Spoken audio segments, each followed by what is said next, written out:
আলেম ওলামা দিয়ে জাহান্নাম উদ্বোধন করা হবে, জান্নাত উদ্বোধন করা হবে মুহাম্মদ সাল্লাল্লাহু আলাইহি সাল্লামকে দিয়ে। তবে জাহান্নামের সূচনা করা হবে, উদ্বোধন করা হবে মাওলানা সাহেবকে দিয়ে। এই কথা মুহাম্মদ সাল্লাল্লাহু আলাইহি সাল্লাম বলেছে, এটা আমি বলিনি। এর জবাব আমি দিতেও পারবো না। আলেম ওলামাদের ব্যাপারে আল্লাহ নবী যত কঠোরতা আরোপ করেছেন, পৃথিবীর কোনো পাপীর উপরে এত কঠোরতা আরোপ করেননি। যে কোনো একটা দিক বললে আপনাকে আমি দেখাতে পারবো কোনো পাপীর এরকম অবস্থা হবে না। তার একটা অবস্থা আপনার সামনে নকল করি। রাসূল সাল্লাল্লাহু আলাইহি সাল্লাম বলছেন, ওরে যাবি রব্বি, আমার প্রতিপালক আমাকে আকাশে নিয়ে গেলেন, মানে জিবরাইল আলাইহিস সালাম নিয়ে যাচ্ছেন। ফায়াজা কওমুন একরজু সাফাম বে মাকারিজ মিনান নার, উপরে যেতে যেতে দেখি হঠাৎ অনেক মানুষ যাদের জিহ্বা এবং ঠোঁটকে আগুনের কাঁচি দিয়ে কেটে দেওয়া হচ্ছে। বহু মানুষ যাদের ঠোঁট এবং জিহ্বাকে আগুনের কেঁচি দিয়ে কেটে দেওয়া হচ্ছে। দৃশ্য দেখে আমি খুব ভয় পেলাম। আমি বললাম, জিবরাইল মান হাওলা, এরা কারা? এ কি কথা, অবাক কথা। তখন জিবরাইল আলাইহিস সালাম উত্তরে বললেন, হাওলায়ে খতবা মিন উম্মাতিক, এরা হচ্ছে আপনার উম্মতের বক্তা, যারা বক্তৃতা করে বেড়াতো। এ কথাই বলেছেন, আমি অনুবাদক। এ কথা তিনি 1450 বছর পূর্বে বলেছেন। ওই আরবিটা আপনাকে আমি বাংলা করে শোনালাম।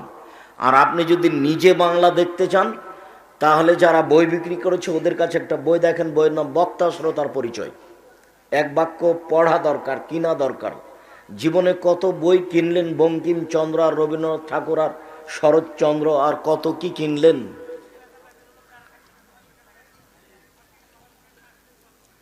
এই ছেলে, এখানকার তোমরা যারা দায়িত্ব পালন করে সব যুবকেরা, তোমরা কোথায়? তোমরা এখানে কেন? যাও, তোমরা ওখানে যাও। তোমরা দায়িত্ব পালন করছো, তোমরা আজকে বক্তব্য শুনতে পাবে না। তোমরা ওই যেখানে দোকানপাটে জিলাপি বিক্রি হচ্ছে ওখানে যাও। আমি এখানে কথা বলা শুরু করেছি, ওখানে কি লজ্জায় বসে থাকে? যাও ওখানে গিয়ে বলো, হয় দোকান ত্যাগ করতে হবে, এখানে আসতে হবে, না হয় বাড়ি যেতে হবে।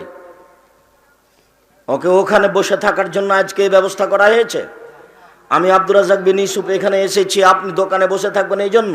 আপনার একটু লজ্জা হয় না? আপনার একটু শরম হয় না? আপনার একটু হায়া হয় না? আপনার একটু ইতস্তবোধ হয় না? আপনার একটু বোধোদয় হয় না? আপনার একটু মানবতা নেই? আমি সালাম দিয়েছি, আপনি দোকানে বসে আছেন, কোন লজ্জায়? আপনি কি মনে করেন? আপনি কি পেয়েছেন? আপনার একটা ইতস্তবোধ থাকা দরকার, আপনার একটা বোধোদয় থাকা দরকার, আপনার একটা বোধগম্য থাকা দরকার, আপনার একটা মানবতা থাকা দরকার। আজকে আপনাকে চা খেতে হবে এত, আজকে আপনাকে জিলাপি কিনতে হবে? এটা মেলা নাকি? সালাম দেওয়ার সাথে সাথে যে যেখানে আছেন এসে বসেন, যদি মনে করেন আমি মানুষ, আমি আপনার জন্য এসেছি, কোনো স্বার্থে আসেনি। বক্তব্য ভালো দিতে পারলে আপনি টাকা দিবেন, অগ্রিম চুক্তি করেছি, এরকম কোনো কথা নেই, এখানে আসেনি।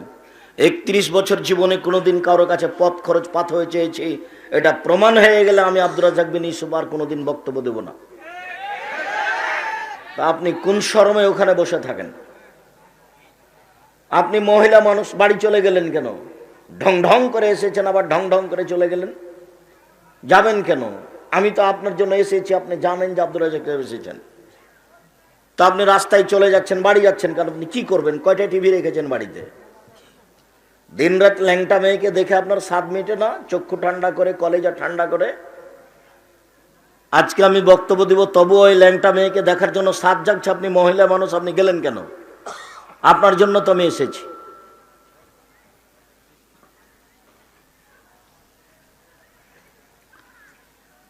সম্মানিত দিনী ভাই বোন, তো রাসূল সাল্লাল্লাহু আলাইহি সাল্লাম বললেন, ইনি মাওলানা মানুষ যাদের ঠোঁট এবং জিহ্বাকে আগুনের কেঁচি দিয়ে কেটে দেওয়া হচ্ছে।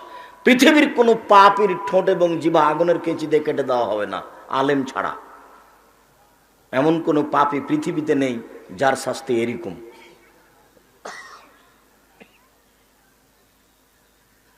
আপনাকে আরো দেখাই, রাসূল সাল্লাল্লাহু আলাইহি সাল্লাম বলছেন, আমাকে যখন জান্নাত দেখানোর জন্য স্বপ্নে নিয়ে যাওয়া হলো, আমি স্বপ্নে যাচ্ছি উপরে, তো দেখলাম অনেক দৃশ্য।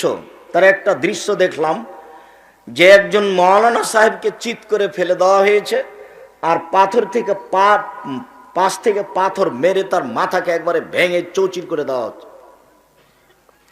যখন পাথরটা তার মাথার উপরে মারছে, তাদাদাহাল হাজারো ফান্তালাকে এলাই হেলে খোঁজাও, পাথরটা মাথায় লেগে ছিটকে দূরে চলে যাচ্ছে। সে লোকটা আবার পাথরটা নিয়ে আসছে, আবার মাথার উপরে মারছে। দৃশ্য দেখে তো অবাক হয়ে গেলাম। আমি বললাম, জিবরাইল একে? তো পরে জিবরাইল বললেন, ইনি হলেন মাওলানা মানুষ, আমল করতো না। আমল না করা হুজুর আপনি কত নিবেন? কামেল পাস আর টাইটেল পাস আর দাওরা পাস, দাড়ি সুন্দর করে সাইজ করা আছে, ছোট করা আছে, বক্তব্য দিচ্ছে মিথ্যে, নিজেও জানো না এগুলো কি, কোনোদিন দেখেও নি। 1 ঘন্টা বক্তব্য দিলে অন্তত 7 দিন মুখস্থ করতে হবে কোরআন আর হাদিস, অন্তত 7 দিন, তারপরে 1 ঘন্টা বক্তব্য দিতে পারবে। আমরা পিস টিভিতে 11 জন গেছিলাম বাংলাদেশ থেকে, তো কিছু কিছু আলোচক দুবাই গেছিলাম প্রোগ্রামের জন্য, ওই প্রথম ঘন্টাতেই ওখান থেকে সরে গেছে। তার নাম টিভি টক, মানে ক্যামেরার দিকে মুখ করে দেখে বক্তব্য দিতে হবে। সারা জীবন খোলা মাঠে বক্তব্য দিয়ে অভ্যাস, এই সেই করে বলেছে। তো অন্তত 8টা থেকে 12টা এপিসোড তাকে দিতে হবে, একটা বিষয়ের উপর অন্তত 12টা বক্তব্য দিতে হবে, 12-30 মিনিট। তো এক বিষয় বক্তব্য দিতে গিয়ে 31 মিনিটই সব শেষ হয়ে গেছে, পরে আর দাঁড়াইতে পারেন না, বলছে না আমি আর বক্তব্য দিতে পারবো না। তো ওনাকে খাওয়ারও দেয়নি, গাড়ি ভাড়াও দেয়নি, এমনি নিজে গেছে হোটেলে। কত হাম্বি তাম্বি করে গেছে, দেয়ার কিছুই না। অনেক ঘটনা আছে সেই সফরের, আল্লাহ রহম করো। মাওলানা মানুষ, রাসূল সাল্লাল্লাহু আলাইহি সাল্লাম বলছেন যে মাওলানা মানুষকে জাহান্নামে দিয়ে দেওয়া হবে, দেওয়ার সাথে সাথে ভুঁড়িটা ঝরে পড়ে ঝুলবে, তখন ও ভুঁড়ির চতুর্দিকে নিজে ঘুরবে, বা ঝরে পড়ে গেলে নিজে ঘুরবে ভুঁড়ির চতুর্দিকে। গরুর পায়ে ধান মারা দেখেছেন কোনোদিন? গরু যেমন ধানের উপরে ঘুরে, তো মাওলানা সাহেব তার ভুঁড়ির চতুর্দিকে ঘুরবে। জাহান্নামীরা জমা হয়ে বলল, মা লাগ হুজুর, কি ব্যাপার? তা'মুরুনা বিল মা'রুফ ওয়া তানহাউনা আনিল মুনকার, আপনি তো আমাদেরকে বক্তব্য শোনাচ্ছিলেন, ব্যাপারটা কি, আপনি কেন এখানে? তখন হুজুর বলবেন, আমরুকুম বিল মা'রুফ ওয়া লা আতি হে, আমি ভালো বলেছি, ভালো করিনি যে। ওয়া আনহামুল মুনকার ওয়া আতি হে, আমি খারাপটা নিষেধ করেছি, তবে নিজে খারাপটা করেছি। সুন্দর জর্দা খাচ্ছে হুজুর, আপনাদের বক্তব্য দিতে এসছে, সুন্দর একবারে টাকা নিয়ে চুক্তি করে হুজুর বক্তব্য দিতে আসছে। সুন্দর টাকা আর একজন দিয়েছে বেশি করে, তখন ওটা কেটে দিয়ে ও আপনার তারিখটা নিয়েছে। হুজুর যখন রাজশাহীতে, তখন আপনি মোবাইল করলেন টাঙ্গাইল থেকে যে হুজুর কোথায়, তখন হুজুর বলছেন যমুনা পার হচ্ছি, তখন হুজুর রাজশাহীতে। আমার চোখের সামনে। তা আমি বলছি যে এইভাবে বলছেন, তো আপনি যদি বলেন যে আমি রাজশাহীতে, তো মন খারাপ করতে পারে, ফাঁসিও হবে না, সুলিও হবে না, এভাবে বলছেন কেন? কই, আমি কোনোদিন, আমার মনে পড়ে না যে আমি কোনোদিন 19-20 করেছি। আমি পরিস্থিতিকে 5 পয়সা দাম দিনে বক্তব্য দেওয়াতে আমার জীবনে কোনোদিন, আমি কোনোদিন কোনো মসজিদে খুতবা দিলে কে সভাপতি কে সেক্রেটারি হাফ মিনিটের জন্য আমি ভাবা প্রয়োজন মনে করিনি। আমাকে বক্তব্য দিতে দিলেই কি আর না দিলেই কি। আমার বাপের কিছু জমি পেয়েছি ভাগে, ওইটুকু যদি আমরা চাষ করি তাহলে আমাদের কোনো রকম করে দিন চলবে, এটা আমার দৃঢ়তা কাজ করে। কাজে আপনি টাকা পয়সা দিলেই কি আর না দিলেই কি। আপনাকে হিসাব করে কোনো সভাপতি, কোনো সেক্রেটারি, কোনো কমিটিকে হিসাব করে আমার জীবনে 31 বছরে কোনোদিন একটা পা ফেলা লাগেনি। পয়সাপাতি তো বহু দূরের কথা। আর এখন তো আল্লাহ অনেক অনেক উপরে রেখেছে, তার কোনো হিসাবই করতে পারি না। সম্মানিত দিনী ভাই বোন, আলেমদের অবস্থা আপনার সামনে নকল করছিলাম। এইভাবে রাসূল সাল্লাল্লাহু আলাইহি সাল্লাম বলেছেন। জানি না এসব পরিস্থিতির কি হবে, এ তো মেলার মতো। আমি কি জবাব দেব, আপনি কি জবাব দেবেন? পরিস্থিতি এইটা গ্রহণ, কোরআন হাদিস এই পরিস্থিতি গ্রহণ করে না। নিজেও না করেছি, কলমেও লিখেছি, বইয়ের নাম বক্তা শ্রোতার পরিচয়। নিজেই পড়ি, আমাকেই পড়তে বলিয়েন না, আপনিও নিজে কিছু পড়িয়েন, ভালো হবে। আর তাফসির মাহফিল ঠেকানোর জন্য বইটা লেখা আছে, তাফসির কি মিথ্যা হতে পারে? মূলত তাফসির মাহফিল ঠেকানোর জন্য, তাফসির মাহফিল করার জন্য নয়।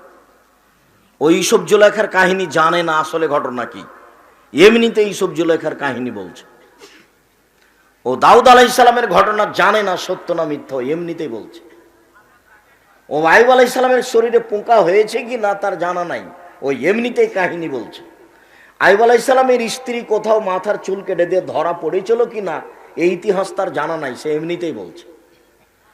সাদ্দাদের জান্নাত আসলে ছিল কি না এটা তার জানা নাই, সে এমনিতেই বলছে।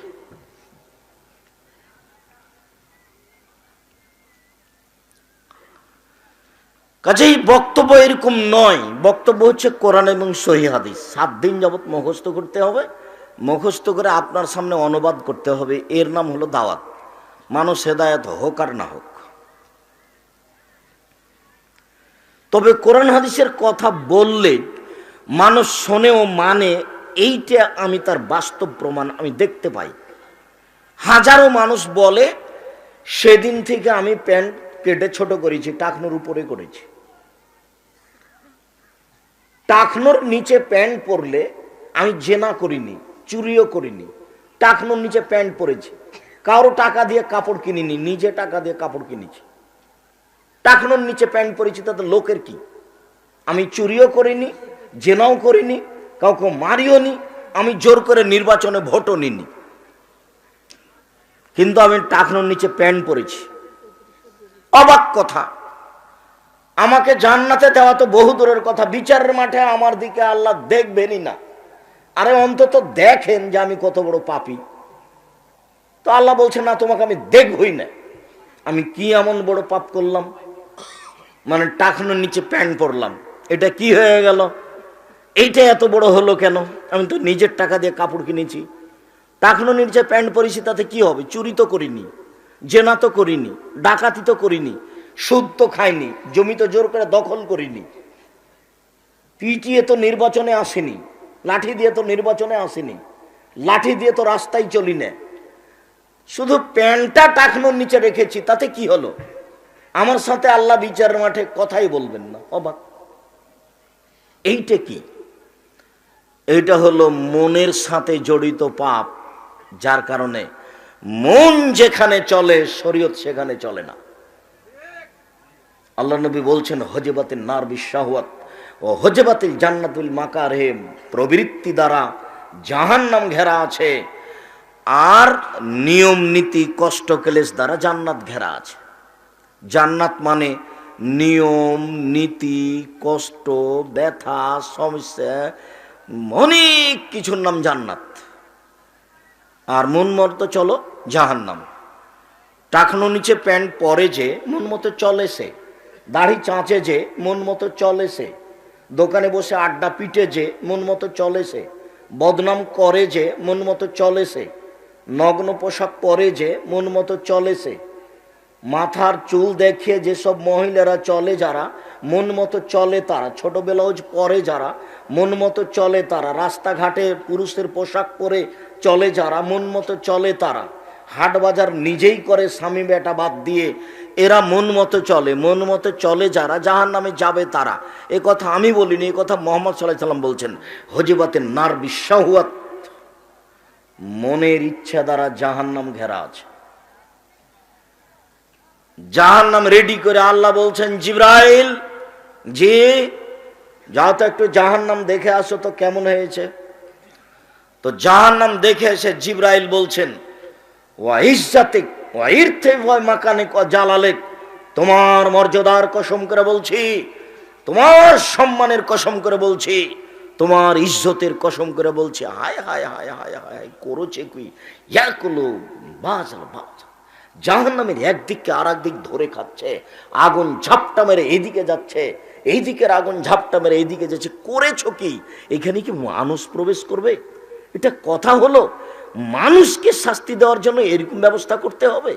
এখানে কেউ যাবে? কেউ তো যাবে না। জিবরাইল, যাও আবার দেখে আসো। জিবরাইল এবার জাহান্নাম দেখে এসে বলছেন, তোমার মর্যাদার কসম, তোমার ইজ্জতের কসম, তোমার সম্মানের কসম, আমি জিবরাইল বলছি, জাহান্নামে যাবে না এমন কি কেউ আছে? এটা কি হলো? কথা তো সম্পূর্ণ উল্টে গেল। তো আগের বারে দেখেছিল শুধু জাহান্নামের অবস্থা, মানুষের অবস্থা দেখেনি। এইবার দেখে আসলো যে জাহান্নামকে শুধু প্রবৃত্তি দ্বারা, মনের ইচ্ছা দ্বারা ঘেরা আছে। তখন জিবরাইল বুঝলেন মানুষ কি মনের বিরোধিতা করতে পারবে? মানুষ কি আজ থেকে দাড়ি ছেড়ে দিতে পারবে? মানুষ কি আজ থেকে প্যান্ট টাকানো উপরে পড়তে পারবে? মানুষ কি আজ থেকে বিড়ি সিগারেট ছেড়ে দিতে পারবে? মানুষ কি আজ থেকে জর্দা ছেড়ে দিতে পারবে? মানুষ কি জোর করে জমি দখল করেছিল আজ সকালে গিয়ে বলে দিবে জমি ছেড়ে দিলাম? মানুষ কি প্রবৃত্তির বিরোধিতা করতে পারবে? মানুষ কি সকালেই বোনেরাকে জমির ভাগ দিয়ে দিতে পারবে? 20 বছর থেকে বোনের জমি জোর করে খাচ্ছে, আজকে সকালে কি মানুষ বোনদেরকে জমি দিয়ে দিতে পারবে? যেগুলো মনে চাচ্ছে সেগুলো করেছে, মনের বিরোধিতা কি মানুষ করতে পারবে? আমি জিবরাইল বলছি মানুষ মনের বিরোধিতা করতে পারবে না, অতএব সবাই জাহান্নামে যাবে। সম্মানের কসম করে বলছে জিবরাইল, ইজ্জতের কসম করে বলছে জিবরাইল। এটা জিবরাইলের বাস্তব অভিজ্ঞতা, দেখে এসে বলছে। তবে এ কথাই ঠিক, মানুষই মনের বিরোধিতা করতে পারে, পশু প্রাণী পারে না। মানুষই পারে, পশু প্রাণী পারে না। পশু প্রাণী বুঝে না। যখন আল্লাহ তাআলা বলেছেন বুঝেও বুঝে না, ওরা অন্তর আছে বুঝে না, দেখেও দেখে না, ওরা চক্ষু আছে দেখে না, শুনেও শুনে না, ওরা কান আছে শোনে না। উলাইকা কালানাম, তারা পশু প্রাণীর মতো, তারা গরু ছাগলের মতো, তারা কুকুর শ্রীগালের মতো, ভালো আজাল বরং তার চেয়ে খারাপ। আল্লাহ কোন সময় মানুষকে গরু ছাগল কুকুর শ্রীগাল বলেননি, বলেছেন কুকুর শ্রীগালের মতো। এই কথাটার বাস্তব আমি নিজে দেখিয়েছি। আমার আব্বা যখন জমি চাষ করে গরু ছেড়ে দিতেন, তখন গরু নিয়ে আমরা মাঠে থাকতাম। গরু যখন ধানের ক্ষেতের দিকে যেত, তখন বলতাম এই থেমে গেছে, গরুটা থেমে গেছে। একটু পরে আবার যাচ্ছে, কেন বলেন তো? বুঝেও বুঝেনি তাই তো গরু। ও তো বুঝলো যে আমাকে থামালো, তারপরে যাচ্ছে কেন? তার মানে ওই বুঝছে, বুঝে না। কিন্তু মানুষ যখন বুঝবে যে বিড়ি তামাক জর্দা গুল খাওয়া হবে না, তখনও বুঝবে যে এটা হারাম, তখনও বুঝেছে। বুঝেও বুঝে না যখন, সে তখন গরু ছাগলের মতো।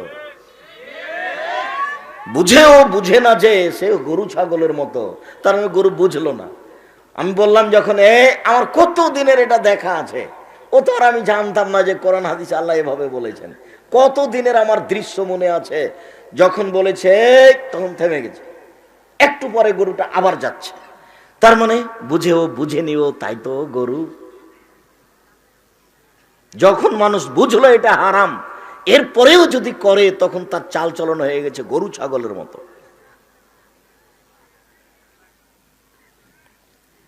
সম্মানিত দিনী ভাই বোন,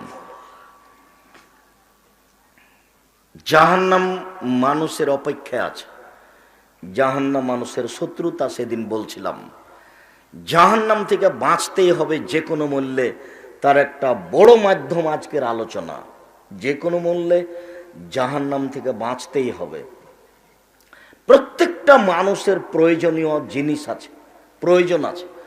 একটা বাড়ি করার প্রয়োজন আছে, একটু জমি কেনার প্রয়োজন আছে, একটা ভালো ব্যবসা করার প্রয়োজন আছে।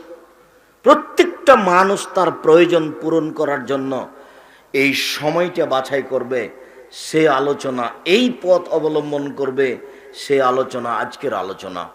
আমরা 2020 সালকে লক্ষ্য করে জামিয়া সালাফিয়া ডাঙ্গিপাড়া পবা রাজশাহীর বায়তুল হাম জামে মসজিদে করোনা ভাইরাসকে লক্ষ্য করে নিয়মিত বক্তব্য দিয়ে আসছিলাম। আমরা তাতে বলেছিলাম যে করোনা ভাইরাস কি ছোঁয়াচে রোগ? রাসূল সাল্লাল্লাহু আলাইহি সাল্লাম একদা বলছিলেন, লা ইউদি শাইউন শায়া, রোগ ব্যাধি একজন থেকে আরেকজনের কাছে পার হয়ে যায় না। তিনি বক্তব্যে বলছিলেন, লা ইউদি শাইউন শায়া, রোগ ব্যাধি একজনের কাছ থেকে পার হয়ে আরেকজনের কাছে যায় না। তিনি বললেন, লা ইউদি শাইউন শায়া, রোগ ব্যাধি একজনের কাছ থেকে পার হয়ে আরেকজনের কাছে যায় না। 3 বার যখন তিনি বললেন একই কথা, তখন একজন পল্লীর বেদুইন মানুষ দাঁড়িয়ে বলল, যায় তো, আল্লাহ নবী যায় তো। কিভাবে? আমার একটা উটকে চুলকুনি ঘাও হলে বাকি সব উটকে চুলকুনি ঘাও হয়ে যায়, এ তো যায় তো। ছোঁয়াচে রোগ আছে তো, একজনের কাছে যায় তো। পল্লীর মানুষটা বলে উঠল। তখন আল্লাহর নবী বললেন, বলো মানাজরা বালাউওয়ালা, প্রথম উটটাকে কিভাবে হলো বলো দেখি। তখনই তো আর বলে না, চুপ। তা তো আমি বলতে পারছি না, তবে আমি তো দেখেছি আমার একটা উটকে হলে আরো 5টা উটকে হয়ে যায়, তো আমি এটাই মনে করেছি ছোঁয়াচে রোগ আছে। তো প্রথমটাকে কিভাবে হলো তা তো বলতে পারি না। তখন আল্লাহ রাসূল বলছেন, শোনো, ইন্নাল্লাহা খালাকাল খালকা ওয়া কাতাবা হায়াতাহা ওয়া মাউতাহা ওয়া রিজকাহা ওয়া মাসাইবাহা। আল্লাহ তাআলা প্রাণীকে সৃষ্টি করেছেন, প্রাণী, গরু ছাগল মানুষজন যে হোক না কেন, প্রাণীকে সৃষ্টি করেছেন। ওয়া কাতাবা হায়াতাহা, তার জীবন লিখে দিয়েছেন। ওয়া মাউতাহা, তার মরণ লিখে দিয়েছেন। ওয়া রিজকাহা, তার রুজি লিখে দিয়েছেন, চাকরি করে খাবে না, ব্যবসা করে খাবে না, জমি চাষ করে খাবে। ও মাসায়বাহা, তার রোগ ব্যাধি লিখে দিয়েছেন। মনে রেখো, পৃথিবী সৃষ্টির 50,000 বছর পূর্বে তার ভাগ্যে যদি করোনা লিখা থাকে, তাহলে আজ যদি পাথরের ভিতরে ঢুকে যায় তবুও করোনা থাকে, ধরবেই ধরবে। এর নাম তাকদির। আর যদি করোনা লিখা না থাকে, যার করোনা হয়েছে আর গায়ের ওপরে যদি গাও লাগিয়ে বাকি জীবন থেকে যায়, তবু তাকে করোনা ধরবে না। এই কথা রাসূল সাল্লাল্লাহু আলাইহি সাল্লাম বললেন। আর আমি আব্দুর রাজ্জাক বিন ইউসুফ শরীয়তকে এভাবে বিশ্বাস করি। তাতে বিবরণে বলেছি যে করোনা কি মহামারী, কলেরা? না, করোনা মহামারী নয়, কলেরাও নয়। তাহলে করোনা কি? তাহলে করোনা বিপদ। যুগে যুগে মানুষের উপরে বিপদ এসেছে, এটা আসতে পারে, এটাই স্বাভাবিক। আর না হলে কোনো প্রতারণা আছে, বিপদ হতে পারে। তো বিপদ হলে কি করতে হবে? বিপদ হলে আল্লাহ রাসূল 4টা পদ বলেছেন। 1, দান খায়রাত করো। 2, ক্ষমা চাও। 3, সালাত আদায় করো। 4, তাসবিহ তাহলিল জিকির আজকার করো। এই 4টা দিয়ে বিপদের মোকাবেলা করো। এটা বিপদ, এই বিপদের মোকাবেলায় 4টা পদ্ধতি দিয়ে করো। আর পরিষ্কার পরিচ্ছন্নতার জন্য রাসূল সাল্লাল্লাহু আলাইহি সাল্লাম যা বলেছেন তা পৃথিবীতে ব্যতিক্রম। আপনাকে এইভাবে সাবান দিয়ে হাত পরিষ্কার করে, ওটা কি বলছেন যেটা হাতে দিয়ে মাখছে, এইটা দিয়ে হাতে লাগিয়ে এই বিপদ থেকে বাঁচায়, এটা পরিকল্পনা মাত্র, রূপক কথা। রাসূল সাল্লাল্লাহু আলাইহি সাল্লাম পবিত্রতার জন্য যে পথ অবলম্বন করেছেন সেইটা আপনি অবলম্বন করুন, তাহলে আপনার এই পরিষ্কার থাকার ব্যাপারে আর কোনো ঝামেলা থাকবে না। দেখুন, 1 মিনিট। অজু করলে আগে কবজি পর্যন্ত হাত ধৌত করতে হবে, তারপরে হাতে পানি নিয়ে মুখে দিতে হবে। তার মানে মুখে যে পানি দিতে হবে হাত দিয়ে, হাতকে আগে রেডি হতে হবে, হাতকে আগে পবিত্র হতে হবে। তাই 3 বার ধৌত করতে বললেন কবজি পর্যন্ত।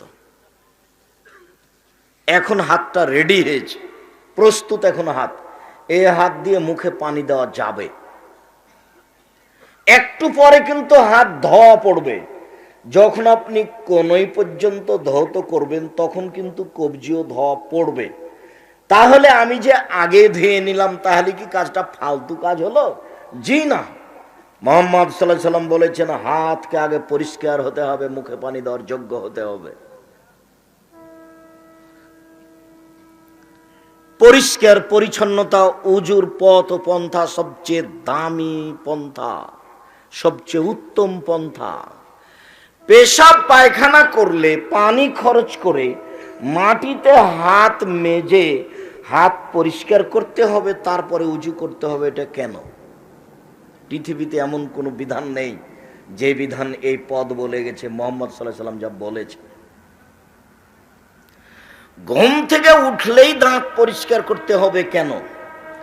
5 ওয়াক্ত সালাতের পূর্বে অজুর সময়তে দাঁত পরিষ্কার করতে হবে কেন? পরিষ্কারের জন্য রাসূল সাল্লাল্লাহু আলাইহি সাল্লাম যে পথ ও পন্থা বলেছেন, তা পৃথিবীর মাটিতে আদম থেকে নিয়ে কিয়ামত পর্যন্ত আর কোনো জাতি দিতে পারেনি, দিতে পারবেও না। ফরজ গোসল করলে আগে লজ্জাস্থান ধৌত করে হাতটা মাটিতে বা সাবানে মেজে হাতটা ধুয়ে নিয়ে অজু করতে হবে, সলাতের অজু, তারপর গায়ে পানি ঢালতে হবে। এই পদ্ধতি কেন?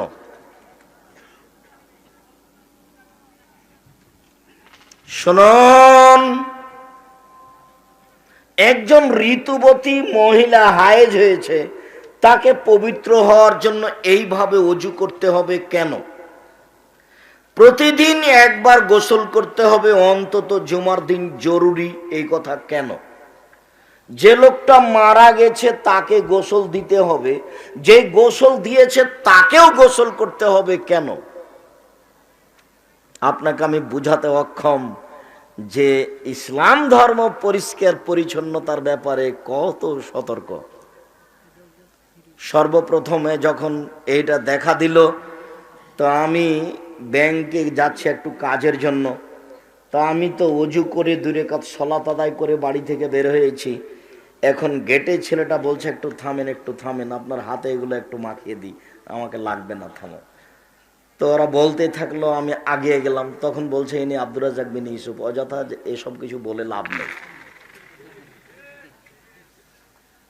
আপনি রাসূল সাল্লাল্লাহু আলাইহি সাল্লামের পথ ও পন্থা অবলম্বন করেন, আপনার জন্য পরিষ্কারের পথ, পরিচ্ছন্ন থাকার পথ, পবিত্র থাকার পথ যে কত মজবুত করে রাসূল সাল্লাল্লাহু আলাইহি সাল্লাম পেশ করেছেন, তা জীবনে কোনোদিন ভাবেননি।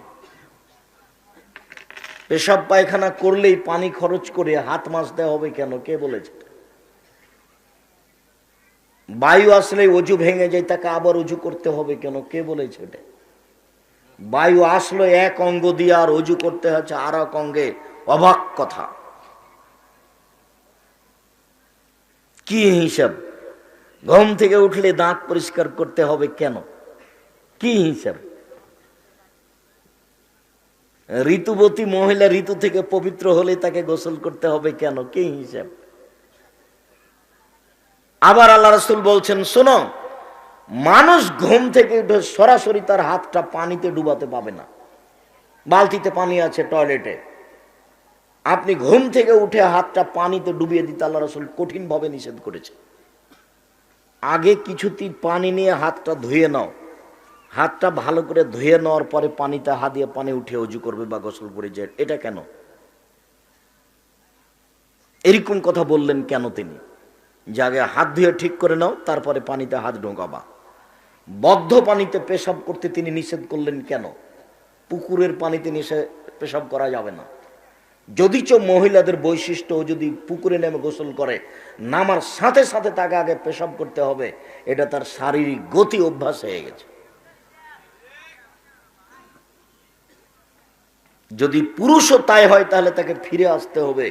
বদ্ধ পানিতে রাসূল সাল্লাল্লাহু আলাইহি সাল্লাম পেশাব করতে নিষেধ করেছেন, খুব জোরালো ভাবে বলেছেন, লায়া বললেন না আহাদুকুম ফিল মাই দায়েম, কখনো অবশ্যই অবশ্যই কখনো তোমাদের কেউ যেন বদ্ধ পানিতে পেশাব না করে।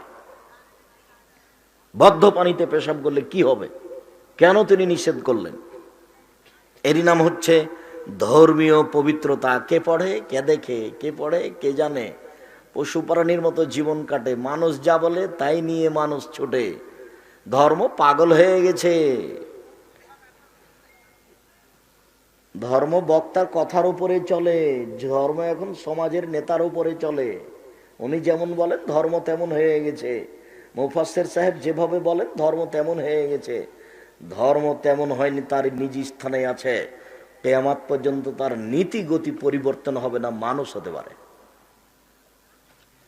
যে ধর্মে এক গিলাস পানি পান করলে কয়টা বিধান লাগে? 5টা। সেই ধর্ম কোনোদিন মানুষের কথাতে পরিবর্তন হবে না।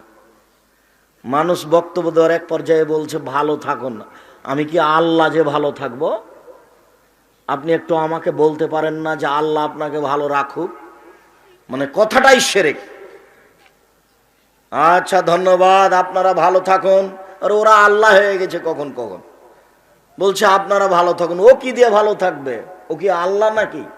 বলতে হবে যে আল্লাহ আপনাদেরকে ভালো রাখুক। কথাই উল্টে গেছে, এরই নাম শিরক। চিটাগাং এখন আর শিরকের জায়গা নয়, সিরাজগঞ্জ। আব্দুর রাজ্জাক সাহেব থামেন, এটা কে বললে চিটাগাং? এটা সিরাজগঞ্জ। এই এলাকার মানুষ অত শিরক বেদাত করে না, ওটা চিটাগাঙ্গে করে, ওটা বরিশালে করে। করি না মানে কথায় কথায় করি। এই গ্রাম কি কি গ্রামের নাম? শাহীখোলা।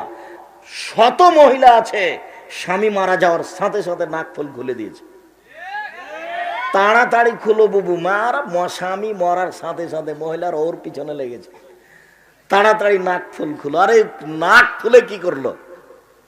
এরই নাম শিরক। এটা হলো হিন্দুদের নীতি। নাক ফুল সাথে সাথে খুলতে হবে, এটা কার নীতি? হিন্দুদের নীতি। ওটা এখন আমাদের ভিতরে ঢুকে আছে।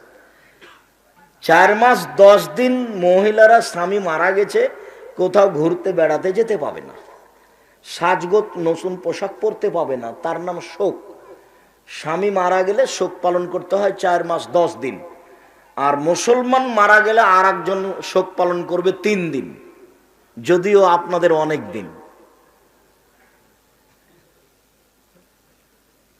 তো স্বামী মারা গেলে 4 মাস 10 দিন, আর একজন মুসলমান মারা গেলে আর একজন মুসলমান কয়দিন?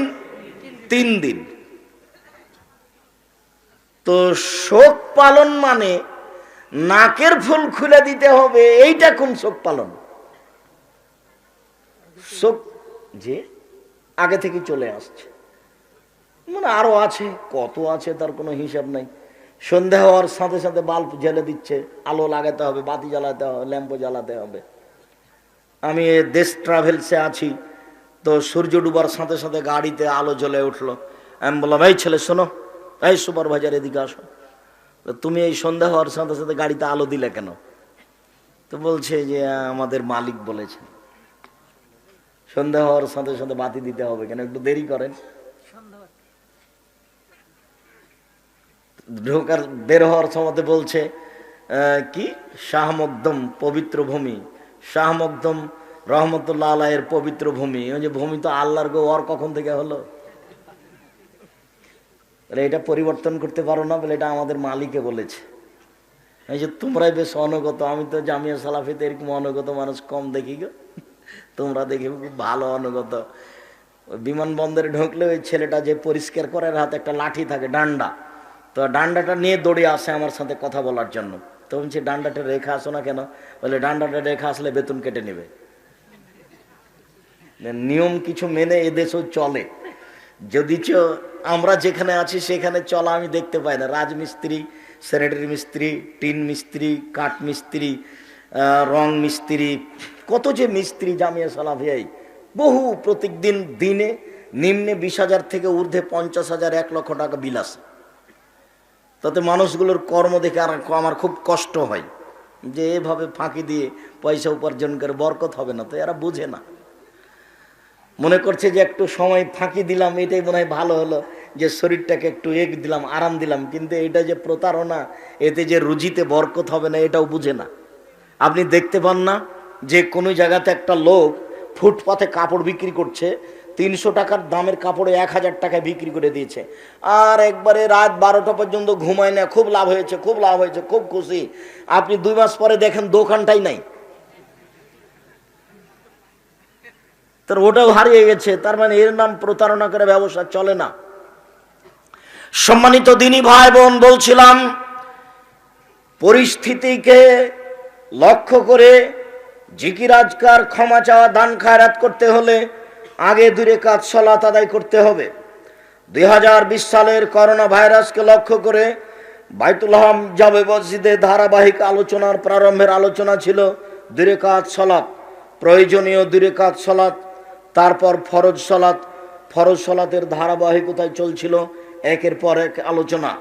আজকের আলোচনা রাতে উঠে আল্লাহর দরবারে কিছু বলে তাহাজ্জুদ সালাত আরম্ভ করা। যুবক তোমরাও প্রস্তুত হও, যারা মুরব্বী আছেন আপনারাও প্রস্তুত হন। উপস্থিত বৈঠকের দিনী মুসলিম বোন, আপনি একটু কথা বলা ত্যাগ করে প্রস্তুতি নিয়ে ভালো হয়ে বসেন, আপনার কিছু না কিছু উপকার করবো ইনশাআল্লাহ। কি শুনলেন আর কি বুঝলেন? ঢং ঢং করে আসলেন, হাঁটতে হাঁটতে চলে গেলেন গল্প করে, এই নোংরা নীতি ত্যাগ করতে হবে। আপনাকে আমি কষ্ট দিতে চাইনি, তবে এই নীতি খারাপ, এটা আপনাকে আমি বলছি। দেবরের সাথে মোটর সাইকেলে চড়ে এসেছেন, কি শুনলেন আর কি বললেন, আবার মোটর সাইকেলের পিছনে চলে গেলেন আর বললেন যে বক্তব্য শুনতে গেছিলাম আব্দুর রাজাক সাহেবের। এটা হলো? যেইভাবে মোটর সাইকেলে উঠে আছেন বিচারের মাঠে এইভাবে দেখতে পাওয়া যাবে, কেউ লুকাতে পারবে না। যেইভাবে ভাবির সাথে গল্প করছেন এইভাবেই মাটি ছবি ধরে রেখেছে, কেউ লুকাতে পারবে না, তার নাম বিচারের মাঠ। যে যেখানে জেনা করছে, চুরি করছে, অন্যায় করছে, অবিচার করছে, ধোকা দিচ্ছে, প্রতারণা করছে, সব মাটি ওইভাবে ছবি ধরে আছে। মাটি যে কত উন্নত মানের অত্যাধুনিক যন্ত্র তা আপনাকে আমি বুঝাতে পারবো না। বুখারী মুসলিমরা হাদিসে এসেছে, ফাত্তাকুদ দুনিয়া ওয়াত্তাকুন নিসা, পৃথিবীর মানুষ তোমরা মহিলা থেকে বেঁচে থাকো, পৃথিবীর মানুষ তোমরা পৃথিবী থেকে বেঁচে থাকো। মহিলা না হয় বিপজ্জনক বস্তু, তাই বাঁচতে বলেছেন, তো পৃথিবী জড় বস্তু বাঁচতে বললেন কেন? পৃথিবী মহিলার চেয়ে লক্ষ গুণ কোটি গুণ ভয়াবহ বস্তু। পৃথিবী আপনার ছবি সহ সব কর্ম ধরে রেখেছে। ইয়াউমাইজিন তুহাদ্দিসু আখবারাহা, বিচারের মাঠে পৃথিবী টপ টপ টপ টপ করে কথা বলবে। এ কথা আল্লাহ বলছেন, এ কথা আমি বলিনি, এ কথা মুহাম্মদ সাল্লাল্লাহু আলাইহি সাল্লাম বলেননি, আল্লাহ বলছেন। জীবনের সব ছবি সহ কর্ম ধরা আছে। যদিও রাসূল সাল্লাল্লাহু আলাইহি সাল্লাম বলেছেন, মা তারাকতু বাদি ফিতনাতান আযার আলা রিজালা মিনান নিসায়ে, আমার জীবনে আমি ছাড়িনি কোন বস্তু যেটা পুরুষের জন্য বেশি ক্ষতিকারক, ভয়াবহ হতে পারে নারীদের চেয়ে। আমার জীবনে আমি ছাড়িনি কোনো বস্তু যেটা পুরুষের জন্য বেশি ক্ষতিকারক হতে পারে নারীদের চেয়ে। আমার জীবনে আমি ছাড়িনি কোনো বস্তু পৃথিবীতে যেটা বেশি ক্ষতিকারক হতে পারে পুরুষের জন্য নারীদের চেয়ে। নারী হচ্ছে পুরুষের জন্য সবচেয়ে ভয়াবহ বস্তু। বোকা ছেলে, তোমার মোবাইলে কত মেয়ের নাম্বার আছে, তার সাথে প্রেমের গল্প করো, করতে করতে এসেছো আবার করতে করতে যাবা, এই তো তোমার চরিত্র। তুমি মনে করছো আমি অনেক কিছু করেছি, ভুল হিসাব। তুমি মোবাইলের যত নাম্বার আছে সব আজকে কেটে দাও। কোনো সময় যদি ভুলেও রিং দেয় তাহলে তুমি বলিও ইন্নী আখাফুল্লাহ, আমি আল্লাহকে ভয় করি, তোমার সাথে আমি কথা বলবো না। আল্লাহর নবীর ওয়াদা তোমার সাথে পূর্ণ হবে। আল্লাহর নবী বলেছেন 7 শ্রেণীর মানুষ বিশেষ ছায়াতলে থাকবে বিচারের মাঠে। তার 1 শ্রেণীর মানুষ, কোনো মহিলা যদি অন্যায় কথা বলে তাকে বলে ইন্নী আখাফুল্লাহ, আমি তোমার সাথে এই কথাতে একমত নই, আমি আল্লাহকে ভয় করি, তোমার জন্য বিশেষ ছায়া অপেক্ষা করছে বিচারের মাঠে। তুমি যদি তার সাথে কথা আজকে ত্যাগ করতে পারো তাহলে আল্লাহ তাআলা বলেছেন ওয়ানাহান নাফসা আনিল হাওয়া ফাইনাল জান্নাতু হিয়াল মাওয়া, কেউ যদি তার প্রবৃত্তিকে ঠেকাতে পারে আর কোনদিন মহিলাদের সাথে কথা বলবে না, এটা যদি ও ঠেকাতে পারে, আমি আল্লাহ থেকে জান্নাতুল মাওয়া দিয়ে দিলাম। আমার এটা ওয়াদা, আমি মানুষের সাথে চুক্তি করেছি, আমি মানুষের সাথে ওয়াদা করেছি। আমি মানুষের সাথে চুক্তি করেছি, অশ্লীল কথা ও কর্ম যদি বন্ধ করে দেয় আমি আল্লাহ তাকে জান্নাতুল মাওয়া দিয়ে দিলাম। এ ওয়াদা আল্লাহর। এটা ত্যাগ করা তো সহজ নয়। জিহাদের মাঠে নামা যত কঠিন, এটা তার চেয়ে বেশি কঠিন।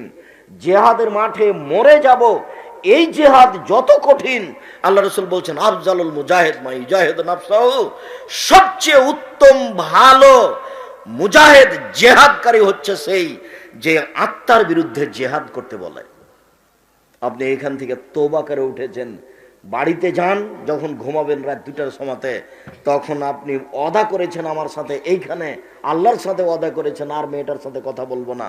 আপনি ঘুমাতে যান, একাই, ঘরে আর কেউ নাই, ধীরে হাতটা মোবাইলের কাছে চলে যাবে, তার মানে শয়তান কাজ করছে। আর আপনাকে আমি বলেছি যদি হাতটা মোবাইলের দিকে যায় তাহলে আপনি বলবেন ইন্না লিল্লাহি ওয়া ইন্না ইলাইহি রাজিউন, নাউযুবিল্লাহি মিন যালিক। এ তো শয়তান এখানে চলে এসেছে। আপনি তাড়াহুড়া করে ল্যাপটা সরিয়ে দিয়ে বাইরে বের হয়ে দাঁড়ান, নাউযুবিল্লাহি মিন যালিক, নাউযুবিল্লাহি মিন যালিক, শয়তান আমার কাছে চলে এসেছে। তাহলে তুমি মনে করবে যে আমি এখন বাঁচার চেষ্টা করছি। পরাশক্তি, বিশাল ক্ষমতাধর শয়তান, সব রগে রগে চলতে পারে। আল্লাহ যখন বললেন যে শোনো শয়তান, আমার সম্মানের কসম করে বলছি, তুমি যতবার মানুষকে পরিবর্তন করবে ততবার আমি ক্ষমা করে দিব। তখন শয়তান বলছে তোমার মর্যাদার কসম, তোমার ইজ্জতের কসম, তোমার সম্মানের কসম, আমি তোমাকে বলে রাখছি, তুমি মনে রেখো, আল্লাহ তুমি জেনে রাখো, আমি শয়তান একাই জাহান্নামে যাব না, আদম সন্তানকে নিয়েই যাব। শয়তান সম্মানের কসম করে বলছে, আল্লাহর সম্মানের কসম, আল্লাহর মর্যাদার কসম, আল্লাহর ইজ্জতের কসম, আমি শয়তান একাই জান্নাতে যাব না, জাহান্নামে যাব না, আদমের ছেলে মেয়েকে নিয়েই যাব। তখন আল্লাহ আবার পাল্টা বললেন শোনো, আমার সম্মানের কসম, আমার ইজ্জতের কসম, আমার মর্যাদার কসম, তুমি যতবার পরিবর্তন করবে ততবার আমি তাকে ক্ষমা করে দেব। দেখি তুমি আগে যাও না আমি আগে যাই। তাহলে শয়তানের সাথে আল্লাহর এই ব্যাপারে কথোপকথন হয়েছে সেই দিনই। আপনাকে পরিবর্তন করার জন্য প্রস্তুত হয়ে আছে, আপনি তাকে দেখতে পাচ্ছেন না, সে কিভাবে আপনার উপরে চেষ্টা চালাচ্ছে। আর মাদ্রাসাতে যদি ছেলে ভর্তি করেন তাহলে ওখানে আরো শয়তান। কেন? ওর তো কাজ ঠেকানো। বাড়িতে আপনার ছেলেটা স্কুলে ছিল, প্রত্যেক দিন তো কোরআন মাজিদ পড়া প্রয়োজন মনে করেনি, তো শয়তানের কোনো কাজও ছিল না। তা আপনার ছেলেটা 5 ওয়াক্ত সালাত আদায় করেনি, তখন কাজও ছিল না। এইবার মাওলানা সাহেব তাকে বলছে মাদ্রাসাতে ভর্তি করে দেওয়ার সাথে সাথে, এই ওঠো সালাত আদায় করো। তাহলে এখন শয়তান কি করবে বলেন তো? তাহলে এই উঠিও না, সালাত আদায় করিও না। এতক্ষণ তো শয়তান কোনো কাজই পায়নি। ইহুদি খ্রিস্টানদের মেয়েদেরকে আল্লাহ শয়তান বলতে যাবে না মাথায় কাপড় দিয়েন না, মাথায় কাপড়, মাথায় কাপড় দিয়েন না, মাথায় কাপড় দিয়েন না। এই কথা শয়তানের বলার প্রয়োজন নাই ইহুদি মহিলাকে, খ্রিস্টান মহিলাকে, হিন্দু মহিলাকে। তার মানে শয়তান 14 ইলিমের পড়া, সব বিদ্যা জানে। হিন্দু জাহান্নামে যাবে কোথাও ভালোভাবে জানে, ইহুদি জাহান্নামে যাবে কোথাও ভালোভাবে জানে, খ্রিস্টান জাহান্নামে যাবে কোথাও ভালোভাবে জানে। ওর মাথা ব্যথা মুসলমানকে নিয়ে, ওর মাথা ব্যথা আলেম ওলামাকে নিয়ে। যত মানুষ যত পরহেজগারিতাতে আগাবে তত মাথা ব্যথা তার বাড়বে। কেননা ওর তো একটা জীবন বাজি রেখে ওয়াদা করা আছে। তো এ তো যেভাবে পরহেজগারিতা অবলম্বন করেছে তো জান্নাতে চলে গেল, তো ও জান্নাতে যাওয়ার চেষ্টা করছে। আর এ কি চেষ্টা করছে? জাহান্নামে দেওয়ার চেষ্টা করছে। ঠেকানো একবার মুখামুখি এভাবে আছে। চলেন রাতের কথা। মহান আল্লাহ বলেন ফাকিমুস সালাতা ওয়া আতুজ যাকাতা, পৃথিবীর মানুষ তোমরা সালাত আদায় করো, যাকাত দাও। যে ধানের ওসর বের করা হয়নি এই ধান অপবিত্র। গমা সাপ দংশন করলে একজন মারা যাবে, আর যে ধানের ওসর বের করা হয়নি এই ধানের ভাত, চাউল বা চাউলের ভাত খেলে সারা পরিবার মারা যাবে, কেউ জান্নাতে যাবে না, সবাই জাহান্নামে যাবে। যে টাকার যাকাত বের করা হয়নি ওই টাকা দিয়ে চাউল কিনে ভাত খেলে সারা পরিবার জাহান্নামে যাবে। জাকাত বের না করা শস্য গমা গোখরা সাপের চেয়ে লক্ষ গুণে বেশি খারাপ। আর গোখরা সাপ বিছানে ঘরে থাকলে দংশন করবে এই কথা নয়, একবারে ফানা উঠিয়ে বসে আছে কিন্তু আপনাকে মারছে না এভাবে, তার মানে উপর থেকে অর্ডার না হলেও মারবে না, এভাবেই থাকবে পাশে একেবারে একই বিছানে, ওইও আছে আপনিও আছে, তো এইভাবে মারবে না আপনাকে, এইভাবে দাঁড়িয়ে থাকবে। কিন্তু ওসর জাকাত বের না করা জিনিসের খাবার খেলে এবার আপনি এমনিতে জাহান্নামে চলে গেছেন, কাউকে বলা লাগবে না। পৃথিবীর মানুষ 5 ওয়াক্ত সালাত আদায় করো, যাকাত প্রদান করো, ওয়াতাসিমু বিল্লাহ, আল্লাহর বিধানকে শক্তভাবে ধরো, আল্লাহর বিধানকে নড়বড়া করে ধরা হবে না। সালাত 5 ওয়াক্ত সালাত সেম, 1 মাস সেম, সত্য সত্য। মানুষের জীবনে 4টা জরুরি কাজ সেদিন বলে গেছিলাম বরদুলে, মনে নাই মনে হয়। 1 5 ওয়াক্ত সালাত, 2 হালাল রুজি, 3 কোরআন তেলাওয়াত, 4 দুইজন যেখানে বসে আছে সেখানে না বসা। কেন? দুইজনে কারো বদনাম করছে, আপনি ওখানে গিয়ে যদি বলেন হ্যাঁ ঠিকই বলেছিস আসলেই খারাপ, তো এখন আর তাহাজ্জুদ পড়ে জান্নাত হবে না, এক কথাতে সব হারিয়ে গেছে, এর নাম বদনাম। ভুলেও দুইজন যেখানে বসে আছে সেখানে বসবেন না, দোকানে আড্ডা পিটবেন না, দোকানে ল্যাংটা মেয়ে নাচে, ল্যাংটা মেয়েকে দেখে দোকানে চা পান করে চক্ষু ঠান্ডা করে কলিজা ঠান্ডা করে জান্নাত কিনিয়েন না। জান্নাতের মেয়ে অত সহজ নয়, জান্নাতের মেয়ে খুব দামি। আল্লাহ তাআলা বলছেন ওরা এত দামি, ওরা এত দামি, ওরা এত দামি, লাম ইয়াতমিসহুন্না ইনসুন ওয়ালা জান, জিন ইনসান তাদের কোনোদিন স্পর্শ করেনি। জান্নাতের মহিলা এত দামি, মানুষ এবং জিন তাদের, মানুষ এবং জিন তাদের কখনো দেখেনি, তাদের কখনো স্পর্শ করেনি। তারা এত সুন্দরী, তারা এত সুন্দরী, তারা এত সুন্দরী, তাদেরকে দেখে মনে হবে ঝিনুকে লুকানো মুক্তা। তারা এত নরম, তারা এত নরম, তারা এত নরম, ডিমের খোসা এবং কুসুমের মধ্যে যেই সাদা পদার্থ আছে এইটা যত নরম, ওটা কত নরম কি দিয়ে বুঝাবো আপনাকে, ওটা কি নরম। ওদের লম্বা লম্বা টানা টানা চক্ষু, মনে হবে যেন কাজল দেওয়া আছে, রং মাখানো নয়, এমনিতেই তারা এরকম। চোখে চোখটার মণি যেটা সেটা এত কালো, মণির চতুর্পাশে যেটা আছে সেটা এত সাদা, তার নাম হৌরেইন। হৌরেইন মানে সাদাটা খুব সাদা, কালোটা খুব কালো, টানা টানা বড় বড় চক্ষু, লম্বা লম্বা কুচকুচে মিশমিশে কালো চুল। 15-16 বছরের যুবতী যেমন তেমন তারা, একজন দুইজন নয়, 72 থেকে 73 জন নারী আপনার জন্য নির্ধারিত রয়েছে। যেভাবে আপনাকে খুশি করা লাগে সেইভাবে খুশি করার জন্য প্রস্তুত আছে। খাদ্য পানি তারা পরিবেশন করবে না, আপনি তাদেরকে নিয়ে বসে থাকবেন হেলান দিয়ে সামনাসামনি মুখামুখি, আল্লাহ এই কথা বলছেন। আর যারা খাদ্য পানি পরিবেশন করবে তারা হবে মুক্তার মতো ঝকঝকে। তাদের বয়স হবে 12-14 বছরের যে সব যুবক, এরকম তারা খানা পানি পরিবেশন করবে। আর আপনার স্ত্রী 72-73 জন সামনাসামনি মুখামুখি থাকবেন বসে, আর খাদ্য পানির কোনো হিসাব নাই, বেহিসাব খাদ্য পানি। মা তাশতাহি আনফুসুকুম, আত্মা যেভাবে চাইবে সেভাবে সব প্রস্তুত হয়ে যাবে। খুশি করার জন্য কোনো সময়ে আপনার পাশে তারা গান বলে বসবে, নানুল খালেদাতো ফালানা বেদো অনন্যায়মাতো ফালানা বাসো অনন্য রাজিয়াতো ফালানা খাতো তু বালে মান কানা লানা ওয়া কুন্না লাহু। পায়ের সানসান ঘোंगरे झमझम पंचे पंचे फेंकेंगी, पहन के साड़ी लाल कुमारी उसको बेहेश्तों को सजावेंगी, जैसे कबूतर लोटन लोटे वैसे लोटन लोटावेंगी। पायर सन घोंगरे झमझम पंचे पंचे फेंकेंगी, पहन के साड़ी लाल कुमारी उसको बेहेश्तों को सजावेंगी, जैसे कबूतर लोटन लोटे वैसे लोटन लोटावेंगी। এইভাবে আপনাকে আনন্দ খুশি করতে থাকবে। বাস্তবতা আমি বুঝাতে অক্ষম।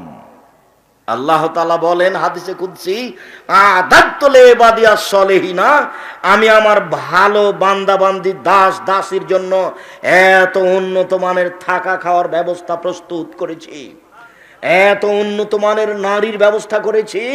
মারা তায়নুন, যেটা চোখ কোনোদিন দেখেনি, ওমা সামিয়াত জুনুন, যেটা কান কোনোদিন শোনেনি, ওমা খাতারা বেকাল বেবাসার, মানুষের অন্তর কোনোদিন পরিকল্পনাও করেনি। থাকা খাওয়ার ব্যবস্থা এত উন্নত মানের হতে পারে, নারী এত সুন্দরী হতে পারে, এটা চোখ কোনোদিন দেখেনি। অথচ তো চোখ দেখেছে আগ্রার তাজমহল, চোখ দেখেছে কলকাতার আপনার ওই ঝুলন্ত ব্রিজ, চোখ দেখেছে, চোখ অনেক কিছু দেখেছে। কান শুনেছে অনেক কিছু, দত্তরাজের কাহিনী, কান শুনেছে 7 সমুদ্র 13 নদীর পারের কথা। মানুষের অন্তরে পরিকল্পনা করে হোয়াইট হাউসে যাওয়ার, যে সৌদি আরবে যাওয়ার, আকাশে উড়ার, মানুষের অন্তর কিছু পরিকল্পনা করতে পারে অনেক কিছু। এরপরেও জান্নাত এমন কিছু যা অন্তর ভাবতে পারে না, এরপরেও জান্নাত এমন কিছু যেটা কান কোনোদিন শুনতে পারে না, এরপরেও জান্নাত এমন কিছু যেটা চোখ কোনোদিন দেখতে পারে না। চোখের দেখার মতো জিনিস আমি পৃথিবীতে রাখিনি, তার নাম জান্নাত। কানের শোনার মতো জিনিস আমি পৃথিবীতে রাখিনি, তার নাম জান্নাত। অন্তরে ভাবার মতো জিনিস আমি পৃথিবীতে রাখিনি, তার নাম জান্নাত। ভালো দাস দাসী পুরুষ নারীর জন্য আমি এটা রেখে দিয়েছি। লুটে ভোগ করবে জান্নাতীরা সেটা। তুমি আজকে রং মাখানো পতিতালয়ের মেয়েকে দেখে চক্ষু ঠান্ডা করে, কলিজা ঠান্ডা করে জান্নাতের মেয়ে ভোগ করতে চাও, এই হিসাব ত্যাগ করতে হবে, এই মোবাইল ফোনই বাদ দিতে হবে। সাধারণ মোবাইল ফোন ব্যবহার করো, এত বিপদে পড়বে না। বিপদ তো জাহান্নামের তো পাশে নেই, তুমি ঘুমাচ্ছ, জাহান্নাম তো পাশে নেই, ঘুমাচ্ছ, শয়তান তো আছে। রাত 2টাতে উঠিয়ে তোমাকে সব ছবি দেখাবে, এটা শয়তানের কাজ। তুমি তো যুবক মানুষ, শয়তান তো বৃদ্ধ মানুষের পাশে লেগে আছে। যে তাহাজ্জুদ পড়তে উঠেছে, মাথায় টুপি আছে, তাহাজ্জুদ পড়ার 4 রাকাত পড়ার পরে সে টিভিটা চালু করে ইন্ডিয়া চলে গেছে, এর নাম শয়তান। সব থেকে বাঁচার জন্য দিন রাত আল্লাহর কাছে কান্নাকাটি করতে হবে। মহান আল্লাহ বলেন, সালাত আদায় করো, যাকাত প্রদান করো, আল্লাহকে শক্তভাবে ধরো। হুয়া মাওলাকুম, তিনি হচ্ছেন তোমাদের অভিভাবক। নেমাল মাওলা, তিনি উত্তম অভিভাবক। ও নেমান নাসির, তিনি উত্তম সাহায্যকারী। শক্তভাবে তাকে ধরো, সব কিছু সমাধান হয়ে যাবে। সব কিছু তার কাছে চাও, সব কিছু পাওয়া যাবে। ইবনে আব্বাস রাদিয়াল্লাহু তাআলা আনহু বলেন, কানান নবী সাল্লাল্লাহু আলাইহি সাল্লাম ইজা কামালিত তাহাজ্জুদ, যখন আল্লাহ রাসূল রাতে সালাত আদায় করার জন্য উঠতেন, তিনি আকাশের দিকে লক্ষ্য করে বলতেন, আল্লাহুম্মা লাকা আসলামতু।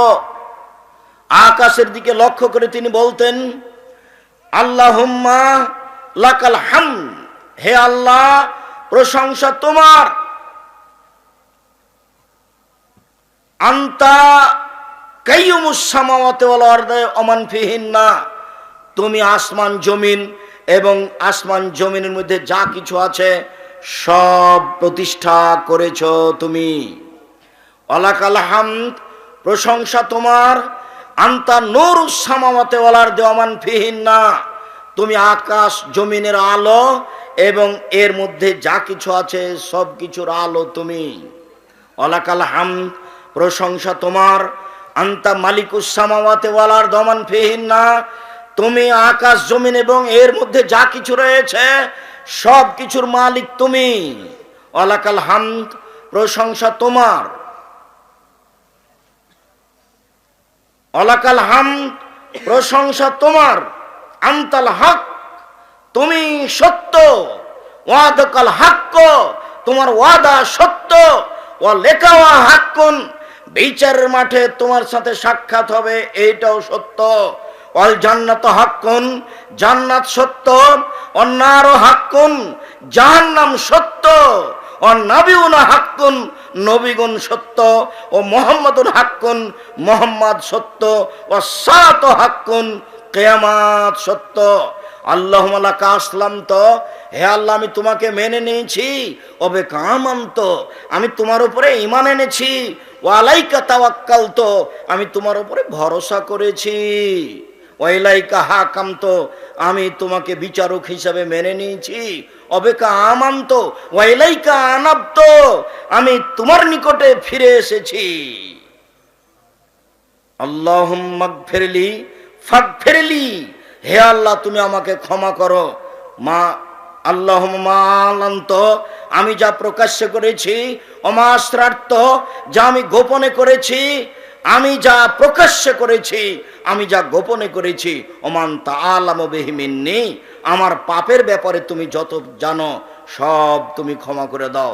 লা ইলাহা ইল্লা আনতা, তুমি ছাড়া কোনো মাবুদ নেই, লা ইলাহা গায়রুকা, তুমি ছাড়া কোনো মানার মতো যোগ্য উপযুক্ত মাবুদ নেই, আনতাল মুকাদ্দেম, তুমি আগে থেকে আছো, অন্তাল মুআক্ষির, তুমি চিরদিন আছো, তুমি আগেও ছিলে, পরেও থাকবে, এখনো আছো, তোমার সত্তা এরকম, তুমি আমাকে ক্ষমা করে দাও। রাসূল সাল্লাল্লাহু আলাইহি সাল্লাম তাহাজ্জুদ পড়ার জন্য উঠে এই দোয়াটি পড়তেন। উবাদা ইবনে সামিত রাদিয়াল্লাহু তাআলা আনহু বলেন, এই ছেলে বসো, একটু ধৈর্যের পরিচয় দিবেন, খুব চেষ্টা করলে কালকে এই ব্যবস্থা করা যাবে না, আর ইচ্ছা করলে আপনি আমাকে ডেকে নিয়ে আসতে পারবেন, এটাও সহজ নয়। কাজেই আপনি কিছুক্ষণ অপেক্ষা করেন, আপনার জন্য ভালো হবে, কোনো প্রয়োজন সহজে দেখাবেন না। উবাদা ইবনে সামিত রাদিয়াল্লাহু তাআলা আনহু বলেন, রাসূল সাল্লাল্লাহু আলাইহি সাল্লাম বলেছেন, মান তারা মিনাল লাইলে, কেউ যদি রাতে তাহাজ্জুদ পড়তে উঠে, সুম্মা কালা, তারপরে বলে, লা ইলাহা ইল্লাল্লাহু ওয়াহদাহু লা শারীকা লাহু, আল্লাহ ছাড়া কোনো মাবুদ নেই, তার কোনো শরীক নেই, লাহুল মুলকু ওয়া লাহুল হামদ, প্রশংসা তার, রাজত্ব তার, প্রশংসা তার, রাজত্ব তার, ওয়া হুয়া আলা কুল্লি শাইইন কাদির, সর্বক্ষমতার মালিক তিনি। ও সুবহানাল্লাহ, তার পবিত্রতা বর্ণনা করি, আলহামদুলিল্লাহ, তার প্রশংসার কথা বলি, সুবহানাল্লাহ আলহামদুলিল্লাহ, ওয়া লা ইলাহা ইল্লাল্লাহ, আল্লাহ ছাড়া কোনো মাবুদ নাই, আল্লাহু আকবার, তিনি সবচেয়ে বড়, ওয়ালা হাওলা ওয়ালা কুওয়াতা ইল্লা বিল্লাহ, বাহ্যিকভাবে আন্তরিকভাবে নড়াচড়া করার কোনো শক্তি নেই। এই কথা বলার পরে যদি দোয়া করে, উস্তুজিবা, যা চাইবে তাই দেওয়া হবে, যা চাইবে তাই দেওয়া হবে। ঘুম থেকে উঠে এই দোয়া পড়তে হবে, লা ইলাহা ইল্লাল্লাহু ওয়াহদাহু লা শারীকা লাহু, লাহুল মুলকু ওয়া লাহুল হামদু ওয়া হুয়া আলা কুল্লি শাইইন কাদির, ওয়া সুবহানাল্লাহি ওয়া আলহামদুলিল্লাহি ওয়া লা ইলাহা ইল্লাল্লাহু আল্লাহু আকবার ওয়া লা হাওলা ওয়া লা কুওয়াতা ইল্লা বিল্লাহ। এতটুকু আরো বাড়াতে পারেন, রব্বিক ফিরলি, রব্বিক ফিরলি, হে আমার প্রতিপালক আমাকে ক্ষমা করো, হে আমার প্রতিপালক আমাকে ক্ষমা করো। তবে আকাশের দিকে লক্ষ্য করে আপনার মুখস্থ থাকলে আপনি বলবেন সূরা আলে ইমরানের শেষ রুকুর প্রথম 5 আয়াত, অথবা শেষ রুকু গোটাই, সূরা আলে ইমরানের শেষ রুকুর প্রথম 5 আয়াত, ইন্না ফি খালকিস সামাওয়াতি ওয়াল আরদ ওয়াখতিলাফিল লাইলি ওয়ান নাহার লায়াতিন লিউলিল আলবাব, এখান থেকে শুরু করে ইন্নাকা লা তুখলিফুল মিয়াদ, তুমি আমাকে শাস্তি দিব না, তুমি আমার সাথে ওয়াদা করেছো, তোমার সাথে চুক্তি আছে যে তোমাকে মেনে নিলে তুমি ক্ষমা করে দিবা, তুমি শাস্তি দিবা না, অতএব তুমি যে ওয়াদা করেছো নিজের ওয়াদা নিজে পূর্ণ করো, এই দাবি এখানে করা হয়। এই 5 আয়াত পড়তে হবে, তারপরে এই দোয়া পড়েন, এইটা ভালো হবে। আবু হুরায়রা রাদিয়াল্লাহু তাআলা আনহু বলেন, রাসূল সাল্লাল্লাহু আলাইহি সাল্লাম বলেছেন, ইয়াকিদু শাইতানু আলা কাফিয়াতে রাসে আহাদিকুম ইযা হুয়া নামা সালাসা ওয়াকাতিন। মানুষ যখন রাতে ঘুমিয়ে যায় তখন শয়তান তার মাথাতে 3টে গিরা দেয়, চুলে গিরা দেয়। চুল থাকুক আর না থাকুক ও গিরা দিতে পারে। তার মাথায় 3টে গিরা লাগায়। ওয়ায়াদরিবু, আর ও মাথার উপরে গিরার উপরে থাবা মারে। ওয়াকুলে, এবং বলে, আলাইকা লাইলুন তাবিল, লম্বা রাত ফারকত ঘুমাও, লম্বা রাত ফারকত ঘুমাও, লম্বা রাত ফারকত ঘুমাও, এভাবে বলতে থাকে। ফানিস্তাই কাজা, এরই ফাঁকে যদি লোকটা লাফ দিয়ে উঠে, ফাযাকার আল্লাহ, তারপর বলে আলহামদুলিল্লাহিল্লাযী আহয়ানা বাদা মা আমাতানা ওয়া ইলাইহিন নুশুর। সে আল্লাহর প্রশংসা, যে আল্লাহর নামে ঘুমিয়ে গেছিলাম সে আল্লাহ আবার ঘুম থেকে জাগালো, তারই প্রশংসা, তারই নিকটে ফিরে যাব। এই দোয়ার এত ক্ষমতা, বলার সাথে সাথে ইনহাল্লা তকদাতন, একটা গিরা খুলে যাবে।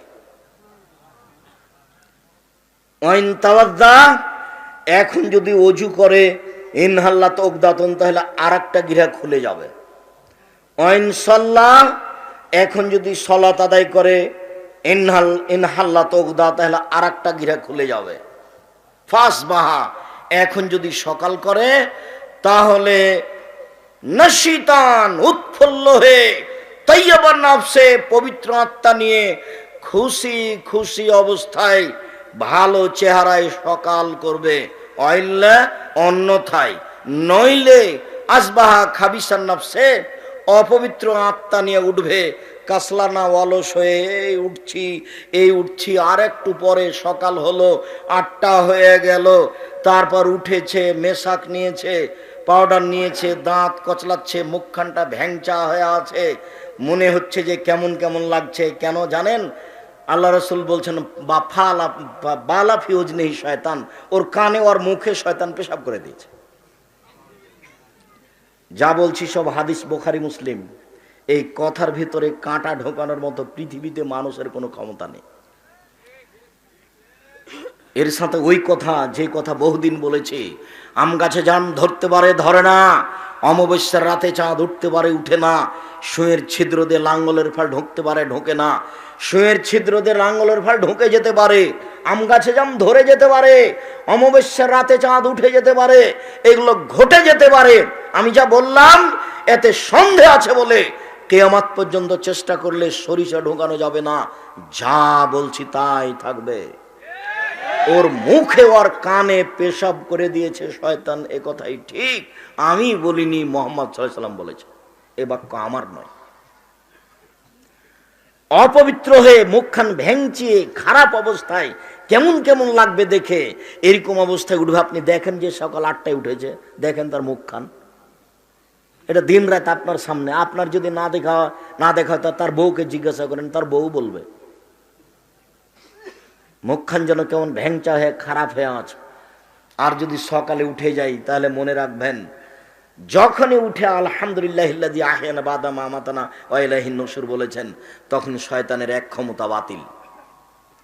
শয়তান যতই চেষ্টা করুক, আল্লাহ রাসূল এমন কলা কৌশল বলেছেন যে একটা গরিব মানুষ, বাহির দরজা নেই, তো যদি বিসমিল্লাহ বলে বাহির দরজার সামনে এরকম একটা খড়ি রেখে দেয়, তাহলে ফাঁকা দরজা দিয়ে সকাল পর্যন্ত শয়তান প্রবেশ করতে পারবে না। এ কথা মুহাম্মদ সাল্লাল্লাহু আলাইহি সাল্লাম বলেন। কেউ যদি আসসালামু আলাইকুম বলে বাড়িতে ঢোকে, এই বাড়িতে শয়তান ইবলিস থাকতে পারবে না। এ কথা মুহাম্মদ সাল্লাল্লাহু আলাইহি সাল্লাম বলেন, এ কথা আমি বলিনি। আসসালামু আলাইকুমের এত ক্ষমতা, বিসমিল্লাহর এত ক্ষমতা। আল্লাহ রাসূল বলছেন যে মান গাল্লাকাল আবওয়াবা ওয়াযকুর ইসমাল্লাহ, যে ব্যক্তি দরজা বন্ধ করলো, বিসমিল্লাহ বলল, এই দরজা সকাল পর্যন্ত শয়তান খুলতে পারবে না, অসম্ভব। শয়তানের বাবার ইবলিসের ক্ষমতা নেই এই দরজা খোলার। আমি এই কথা বলিনি, এই কথা মুহাম্মদ সাল্লাল্লাহু আলাইহি ওয়াসাল্লাম বলেছেন, হাদিস বুখারী মুসলিম। তিনি বলেছেন ওয়াকু কিরাবাকুম আযকুরুল্লাহ, খাদ্যের পাতিল, ভাতের পাতিল, তরকারির পাতিল, আটের পাতিল সব রাতে ঢেকে রাখো, বিসমিল্লাহ বলো। কেন? এমসিল বালাও, রাতে বালা মুসিবত চলে, বিপদ আপদ চলে। যখনই কোনো খাদ্য খোলা দেখে তখন তার ভিতরে ঢুকে যায়, ও সকালে এই খাদ্য যে খাবে তারই রোগ ব্যাধি হবে, যার জন্য খোলা মাঠের ঝুরি জিলাপি ফাঁকপুলারি খাবেন না। কিভাবে যে রুচি হয়, দোকানে বসে বসে চা খাচ্ছে আর পায়ের উপরে পা উঠিয়ে গল্প করছে, মনে করছে আমি খুব ভদ্র মানুষ। আপনি কষ্ট পাবেন না কি? এটা হলো শয়তানি বা শয়তান মানুষ। আপনাকে আমি কষ্ট দিতে চাইনি, ছেড়ে দেন, তাহলে তার আপনার উপরে এই কথাটা যাবে না। আপনি বলেন যে এখানে আমি গল্প করছি, আমি ভালো মানুষ, দেখি আপনি বলেন তো স্বাভাবিক গতিতে, স্বাভাবিক গতিতে বলেন যে মেয়েটা নাচছে টিভিতে আর আমরা এখানে 5-4 জন বসে ভালো গল্প করছি, আমরা ভালো মানুষ। আপনি বলেন দেখি। আর যদি আপনি হাদিস শাস্ত্রে আসেন, তাহলে আল্লাহ রাসূল বলেছেন এর হাদিস গ্রহণ হবে না, খেলাফুল মুরুয়াত, ভদ্রতা বিরোধী। হুজুর চা খাচ্ছে, স্টলে বসে আড্ডা পিটছে, গল্প করছে, তার বক্তব্য শোনা যাবে না। আমি বলিনি, ইমাম বুখারী বলেছে। দোকানে বসে আড্ডা পিটছেন হুজুর, সবার সাথে গল্প করছেন, বক্তব্য দিয়ে এসেছে, কেমন বলেছে, কেমন করেছে, কত টাকা নিয়েছে, সে গল্প করছে। বলে হুজুরের দাম কম নাকি, অগ্রিম 50,000। পাগল হয়ে গেছে ধর্ম। আমি বুঝতে পারি না, শতকরা 98টা কথা মিথ্যা আছে। যদি প্রমাণ করতে চান আমার সামনে নিয়ে আসেন, আমি আপনাকে বিপাকে ফেলতে চাইনি।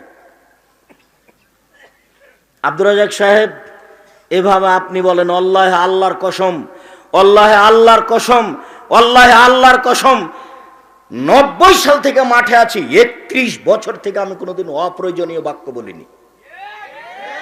31 বছর আমি কোনোদিন কেসা কাহিনী বলিনি। 31 বছর আমি কোনোদিন কারো বদনাম করিনি। খোলা মাঠে 31 বছর আমি কারো কোনোদিন বদনাম করিনি।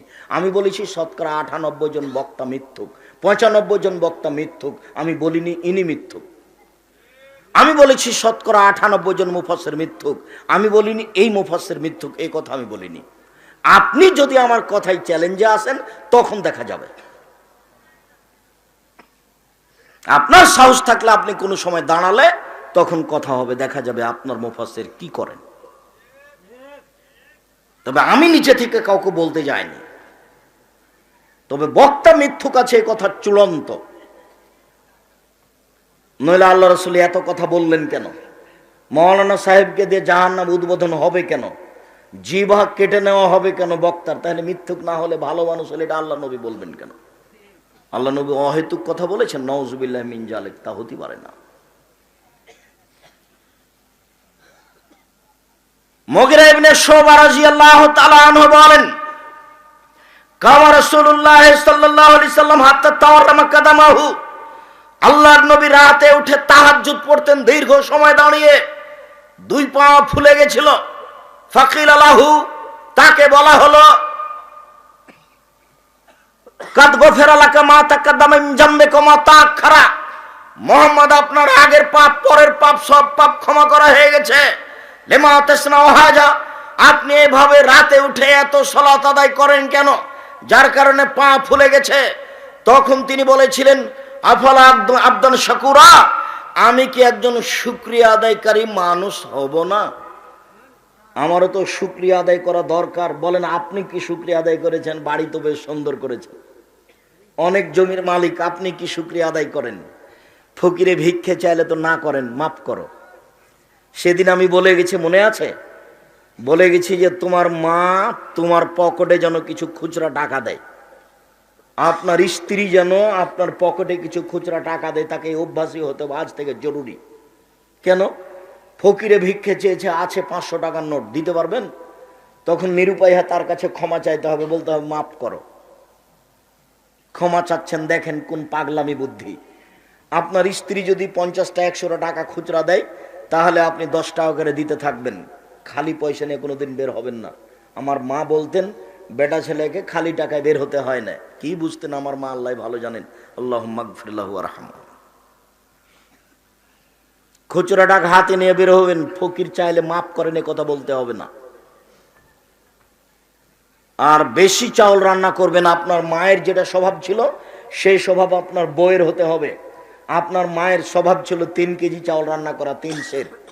আপনারা 10-12 ভাই বোন খেতেন, আপনার বাপ মা খেত, আপনার ভাগনা ভাগ্নি খেত, ফকিরে খেত, মুসাফিরে খেত, তারপরে রাতে ভাত আছে। তার মা, আপনার মা এত চাউল রান্না করেছেন আর আপনি রান্না করেছেন 150। কতটি? 150 চাউল রান্না করেছেন। দুপুরে মেহমান এসেছে, তখন বউ আপনাকে বলছে কি করবে, চাউল ভাত তো তারাকে দিলে তো এখনই শেষ হয়ে যাবে, আবার রান্না করতে হবে। এক কাজ করো, চানাচুর বিস্কুট দিয়ে বিদায় করে দাও। এই নোংরা নীতিতে যেতে হবে না। মায়ের স্বভাবে আপনার স্ত্রীকে ফিরে যেতে হবে জরুরি। বাপের স্বভাবে আপনাকে ফিরে যেতে হবে জরুরি। আপনার বাপের স্বভাব ছিল এশার সালাতের সময় মসজিদ থেকে বের হওয়ার সময় দেখতো যে ওইদিকে এদিকে কেউ আছে নাকি। ওই যে মসজিদের এক কোনায় বসে আছে, কে তুমি, কোথায় বাড়ি, ফরিদপুর, খেয়েছেন কিছু, জি না, চলেন আমার বাড়িতে। তো আপনার বাপ মুসাফির ধরে নিয়ে গেছেন, আপনারা 10 ভাই বোন আছেন, আপনার বাপ মা 12 জন, মুসাফির আছে 2 জন, 14 জন মানুষ হলো। 2 জন আছে কিষান কামলা, 16 জন মানুষের ভাত রান্না করেন আপনার মা, কোনো সমস্যা হয় না, ঢেকিতে ধান ভেঙে। আর যদি চাঁপায় নবাবগঞ্জ হয় তাহলে 2টা ঝামেলা, এক ঢেকিতে ধান আর জাঁতাতে আটা পিষে, কালাই চাউল পিষে এতগুলো মানুষের হাতে রুটি বানাতে হবে, ওটা আরো জটিল। ভর রাত্রে উঠে গেছে, এক মুঠ করে দিয়ে জাঁতাতে দিয়ে পিষে এতগুলো আটা রেডি করেছে। আপনি বলেন কি, আমি দেখে অবাক হই। কোনোদিন সমস্যা হয়নি এতগুলো ধান ঢেঁকিতে ধান ভেঙে আবার জাঁতাতে আটা পিষে এইভাবে রুটি হাতে বানিয়ে এতগুলো মানুষের কাজ পার করে গেছে। জান্নাত তো এদের জন্যই। রাত 10টার সময়তে আপনার স্বামী বা আপনি আমাকে নিয়ে গেছেন সাথে করে, বাড়িতে মেহমান আছে বলে, যেমন আপনি বলেছেন একজন মেহমান আছে খানা পানি রেডি করো, তখন আপনার স্ত্রী নাক সিট কিনে দিয়ে বলছে, হ্যাঁ তুমি রাতে মেহমান নিয়ে এসেছো, ঝামেলা পাকাও, হোটেলে খাবার নিয়ে আসতে পারো নি। আপনার এই চিৎকারটা আপনার মা শুনে নিয়েছেন, তখন তার বয়স 80 বছর। মা তাড়াহুড়া করে উঠে এসে বলছে, থাক বেটা বৌমাকে উঠাইস না, আমি সব কিছু রেডি করে দিচ্ছি। আপনার মা 80 বছর বয়স এখনো পারে, আর আপনার স্ত্রীর 16, 18, 20 বছর, 24 বছর বয়স, 30 বছর বয়স, ও পারে না। এই স্ত্রী তালাক দিতে আমি বলিনি, তবে যদি মায়ের স্বভাবে না যায় তাহলে তালাক দিতে হবে, এ কথাই ঠিক। তালাক দেওয়া আমার এটা আদেশ নয়, পরামর্শ। ফিরে যেতেই হবে আপনার মায়ের স্বভাবে। ফকিরকে ভিক্ষা দিয়ে জান্নাত কিনবো ইনশাআল্লাহ। অসহায় রাস্তা ঘাটের মানুষকে অসহায় মানুষকে খেতে দিয়ে জান্নাত কিনবো ইনশাআল্লাহ। অসহায় মানুষকে খেতে দিলে জান্নাত আমার জন্য ঝুলবে, এই কথা মুহাম্মদ সাল্লাল্লাহু আলাইহি সাল্লাম বলেছেন। অতএব তিনি যে বলেছেন সেটাই কিয়ামতের মাঠে বাস্তবায়ন হবে। ফকিরকে, অসহায় মানুষকে ভিক্ষা দিয়ে, ফকির অসহায় মানুষকে খেতে দিয়ে জান্নাত কিনবো ইনশাআল্লাহ। ভুলেও কোনোদিন বলবো না মাফ করো, খুচরা টাকা নিয়ে বের হবো। মনে না থাকলে আজকে স্ত্রীকে বলে রাখবেন, এই ছেলে তুমি তোমার বোনকে বলে রাখবা, তোমার মাকে বলে রাখবা, আম্মা আমি যখন বাড়ি থেকে বের হব তখন আপনি আমার খুচরা টাকা আমার পকেটে দিয়ে দেন। মানুষে খালি ফকির ভিক্ষা চাইলে আমার কাছে 500 টাকার নোট থাকে, আমি দিতে পারি না, আমি খালি বলি মাফ করো। সম্মানিত দিনী ভাই বোন, বলছিলাম আবু হুরায়রা রাদিয়াল্লাহু তাআলা আনহু বলেন, রাসূল সাল্লাল্লাহু আলাইহি সাল্লাম বলেছেন, ইয়ানজিলু রাব্বুনা তাআলা ইলা সামাইদ দুনিয়া হিনা ইয়াবকা সুলুসুল লাইলিল আখিরা। যখন রাতের 3 ভাগের 2 ভাগ পার হয়ে যায় তখন আকাশ, আল্লাহ তাআলা সপ্তম আকাশ থেকে প্রথম আকাশে নেমে আসেন। নেমে এসে চিৎকার করে বলেন, মায়াদুনি ফাস্তাজিবা লাহু, কে আমাকে ডাকে আমি তার ডাকে সাড়া দিব। মায়াসালুনি ফাউতিয়াহু, কে আমার কাছে কিছু চাই, যে যা চায় আমি তাকে তাই দিয়ে দিব। মায়াস্তাগফিরুনি ফাগফিরালাহু, কে আমার কাছে ক্ষমা ভিক্ষা চাই আমি তাকে ক্ষমা করে দিব। এই কথা বলে আল্লাহ তাআলা ফজর পর্যন্ত চিৎকার করতে থাকেন।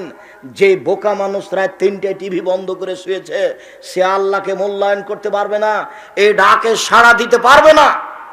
যে রাত 2টায় শুয়েছে, এই আল্লাহকে মূল্যায়ন করতে পারবে না, ডাকে সাড়া দিতে পারবে না। এই ডাকে সাড়া দিতে হলে রাত 10টায় ঘুমিয়ে যেতে হবে যে কোনো মূল্যে। আড্ডা পিঠা বাদ দিতে হবে। বন্ধু বান্ধবকে নিয়ে ঘোরা, এই নোংরা নীতি ত্যাগ করতে হবে। বান্ধবীর সাথে ভাবির সাথে রাত রাত কথা বলা, ভোর করে দেওয়া মোবাইলে কথা বলা, এ নোংরা, এ জঘন্য, এ বর্বর অসভ্য নীতি ত্যাগ করতে হবে। সত্যি যদি জান্নাত কিনতে হয়, তাহলে মুহাম্মদ সাল্লাল্লাহু আলাইহি ওয়াসাল্লাম যা বলেছেন তাই করতে হবে।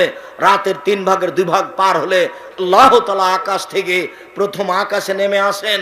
নেমে এসে বলেন, মাইয়ুদুনি ফাস্তাজিব লাহু, কে আমাকে ডাকে, কি প্রয়োজনে ডাকে, যেইভাবে ডাকছে আমি তার কথা মেনে নিব। আল্লাহ তাআলা বলেন, ইবনা আদম মা দাওয়াতনি ওয়া রাজাউতনি, হে আদমের ছেলে মেয়ে শোনো, তোমরা যেভাবে ডাকো আমি সেভাবে থাকি, তোমরা যেভাবে আশা পোষণ করো আমি পূর্ণ করে থাকি। হে আদমের ছেলে মেয়ে শোনো, তোমরা যেভাবে ডাকো আমি সেভাবে থাকি, যেভাবে আশা পোষণ করো আমি সেভাবে পূর্ণ করে থাকি। মায়া সলনি ফাউতিয়াহু, যে যা চাই আমি তাকে তাই দিয়ে দিই। মায়াস্তাগফিরুনি ফাগফিরলাহু, কে পাপ করেছে ক্ষমা ভিক্ষা চাই, যত বড়ই পাপী হোক না কেন আমি তাকে ক্ষমা করে দিই। আদমের ছেলে মেয়ে শোনো, লাউ বালাগাত যুনুবুকানা সামায়ে, তোমার পাপ বেশি হতে হতে যদি আকাশে লেগে যায়, ফাস্তাগফারতানি, এরপরে যদি তুমি আমার কাছে ক্ষমা চাও, গাফারতু লাকা, আমি তোমাকে ক্ষমা করে দিব। ওয়ালা উবালি, আমি পরোয়া করি না তুমি কত বড় পাপী, আমি পরোয়া করি না তুমি কত বড় পাপী, আমি আল্লাহ পরোয়া করি না তুমি কত বড় পাপী। তুমি একটু বলো না আমাকে যে আমার ভুল হয়েছে, মাফ করো, আমি তো সেটাই শুনতে চাচ্ছি। কুল্লু বানি আদম খাত্তা খায়রুল খাত্তাইন তাওবুন, আদম সন্তানই পাপী, সবচেয়ে ভালো মানুষ সেই যে পাপ করার পরে আমাকে বলে আমার ভুল হয়েছে। আস্তাগফিরুল্লাহ ওয়া আতুবু ইলাইহি, আস্তাগফিরুল্লাহাল্লাযী লা ইলাহা ইল্লা হুয়াল হাইয়ুল কাইয়্যুম ওয়া আতুবু ইলাইহি। এই সব দোয়া যে পড়তে পারে, আল্লাহ তার কথা শোনার জন্য প্রতীক্ষমান রয়েছেন। যেভাবে ডাকো তুমি আমি সেভাবে থাকি, যেভাবে আশা পোষণ করো আমি সেভাবে পূর্ণ করে থাকি। এই কথা রাসূল সাল্লাল্লাহু আলাইহি সাল্লাম বলেন। উমামা বাহিলি রাদিয়াল্লাহু তাআলা আনহু বলেন, রাসূল সাল্লাল্লাহু আলাইহি ওয়াসাল্লাম বলেছেন, জিজ্ঞাসা করা হয়েছিল আল্লাহ রাসূলকে, আয়ুদ দোয়া আসমা, আল্লাহর নবী সবচেয়ে বেশি দোয়া কবুল হয় কখন?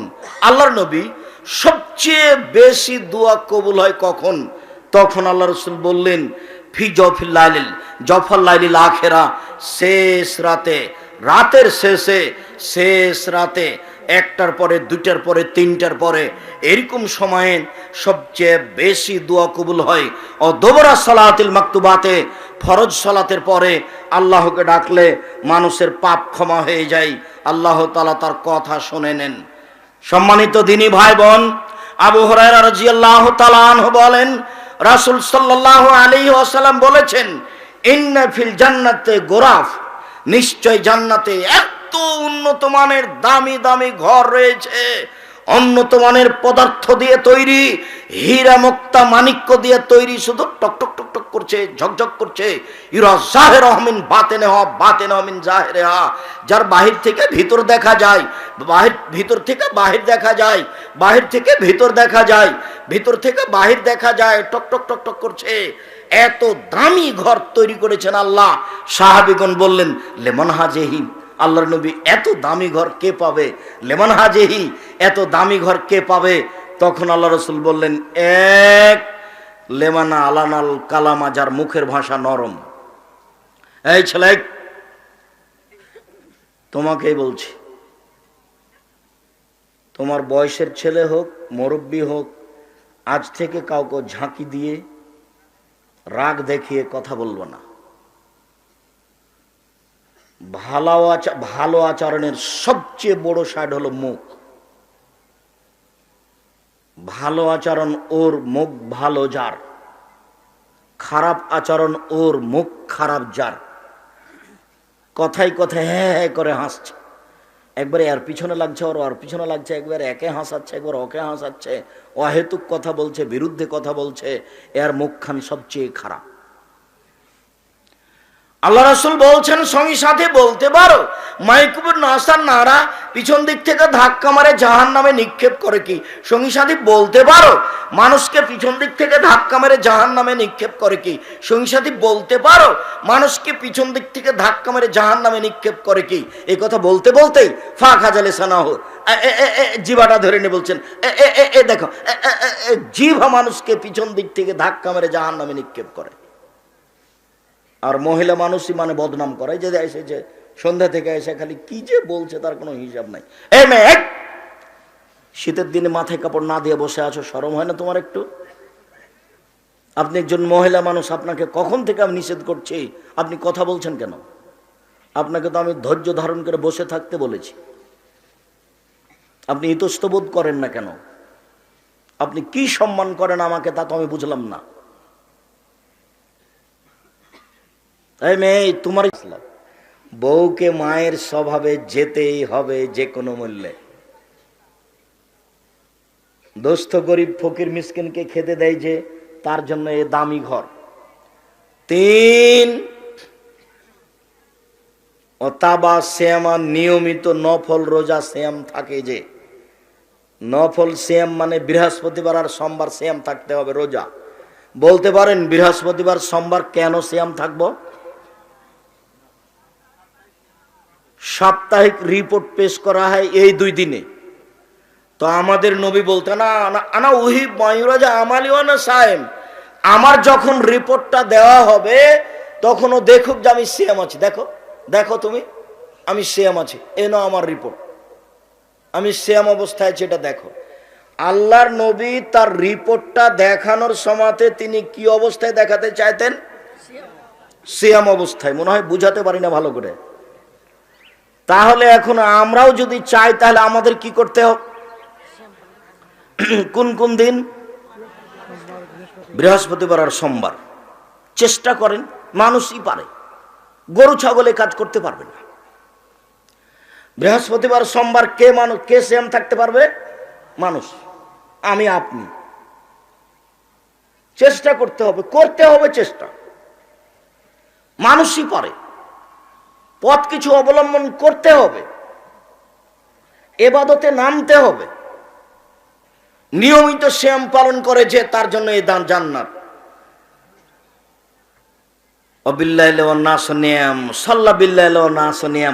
মানুষ যখন ঘুমিয়ে তখন সালাত আদায় করে, তাদের জন্য এই জান্নাত আমি প্রস্তুত করেছি। মানুষ যখন ঘুমিয়ে তখন সালাত আদায় করে, তাদের জন্য আমি এই জান্নাত প্রস্তুত করেছি। মানুষ যখন ঘুমিয়ে তখন সালাত আদায় করে, আমি তাদের জন্য এই জান্নাত প্রস্তুত করেছি। দামি জান্নাত আমি তাদের জন্য প্রস্তুত করেছি যারা তাহাজ্জুদ পড়ে। 8 রাকাত, বেশি নয়, না হয় 4 রাকাত, না হয় 2 রাকাত। একটু থামেন, একটু থামেন, আপনার কাছে আমি চলে এসেছি। আপনি মনে করছেন আব্দুর রাজ্জাক সাহেব 20 রাকাত তো গেছে, 8 রাকাত ছিল, তার চেয়েও কি কম? হ্যাঁ, তার চেয়েও কম। তো তার চেয়ে সবচেয়ে কমটা আমাকে বলেন তো, সেটা করব। ঠিক আছে, কমটাই করা ভালো, যেটা পারবো সেটা করব। একদিনই অনেক ঘাড়ে করে নিলাম, পারলাম না, তা আল্লাহ রাসূল বলছেন না, এটা খারাপ। আহাবুল আমাল ইলাল্লাহি আদওয়ান কাল্লাহ, আল্লাহর কাছে সবচেয়ে প্রিয় ইবাদত হচ্ছে ওটা যেটা অবিরাম চলে, কম হলেও। সবচেয়ে প্রিয় ইবাদত আল্লাহর কাছে ওইটা যেটা অবিরাম চলে, কম হলেও। আমি আপনাকে কোরআন মাজিদ পড়তে বলেছি 3 দিনে একবার, না হয় 7 দিনে একবার, না হয় 15 দিনে একবার, না হয় 1 মাসে একবার। তখন একটাও পারেননি, তখন আমি বলেছি 3 বার সূরা ইখলাস পড়েন, তাহলে একবার। এবার কতক্ষণ সময় লাগবে? 1.5 মিনিট, 1 মিনিট। তো 1 মিনিটে একবার কোরআন মাজিদ পড়ে নেওয়া যাবে, এটাও পারা যাবে না? তার তো রহমতের অভাব নাই, নেকি আপনি নিয়ে ঘর বাড়ি ভর্তি করে নেন, তা তো অভাব নাই। তার নাম আল্লাহ।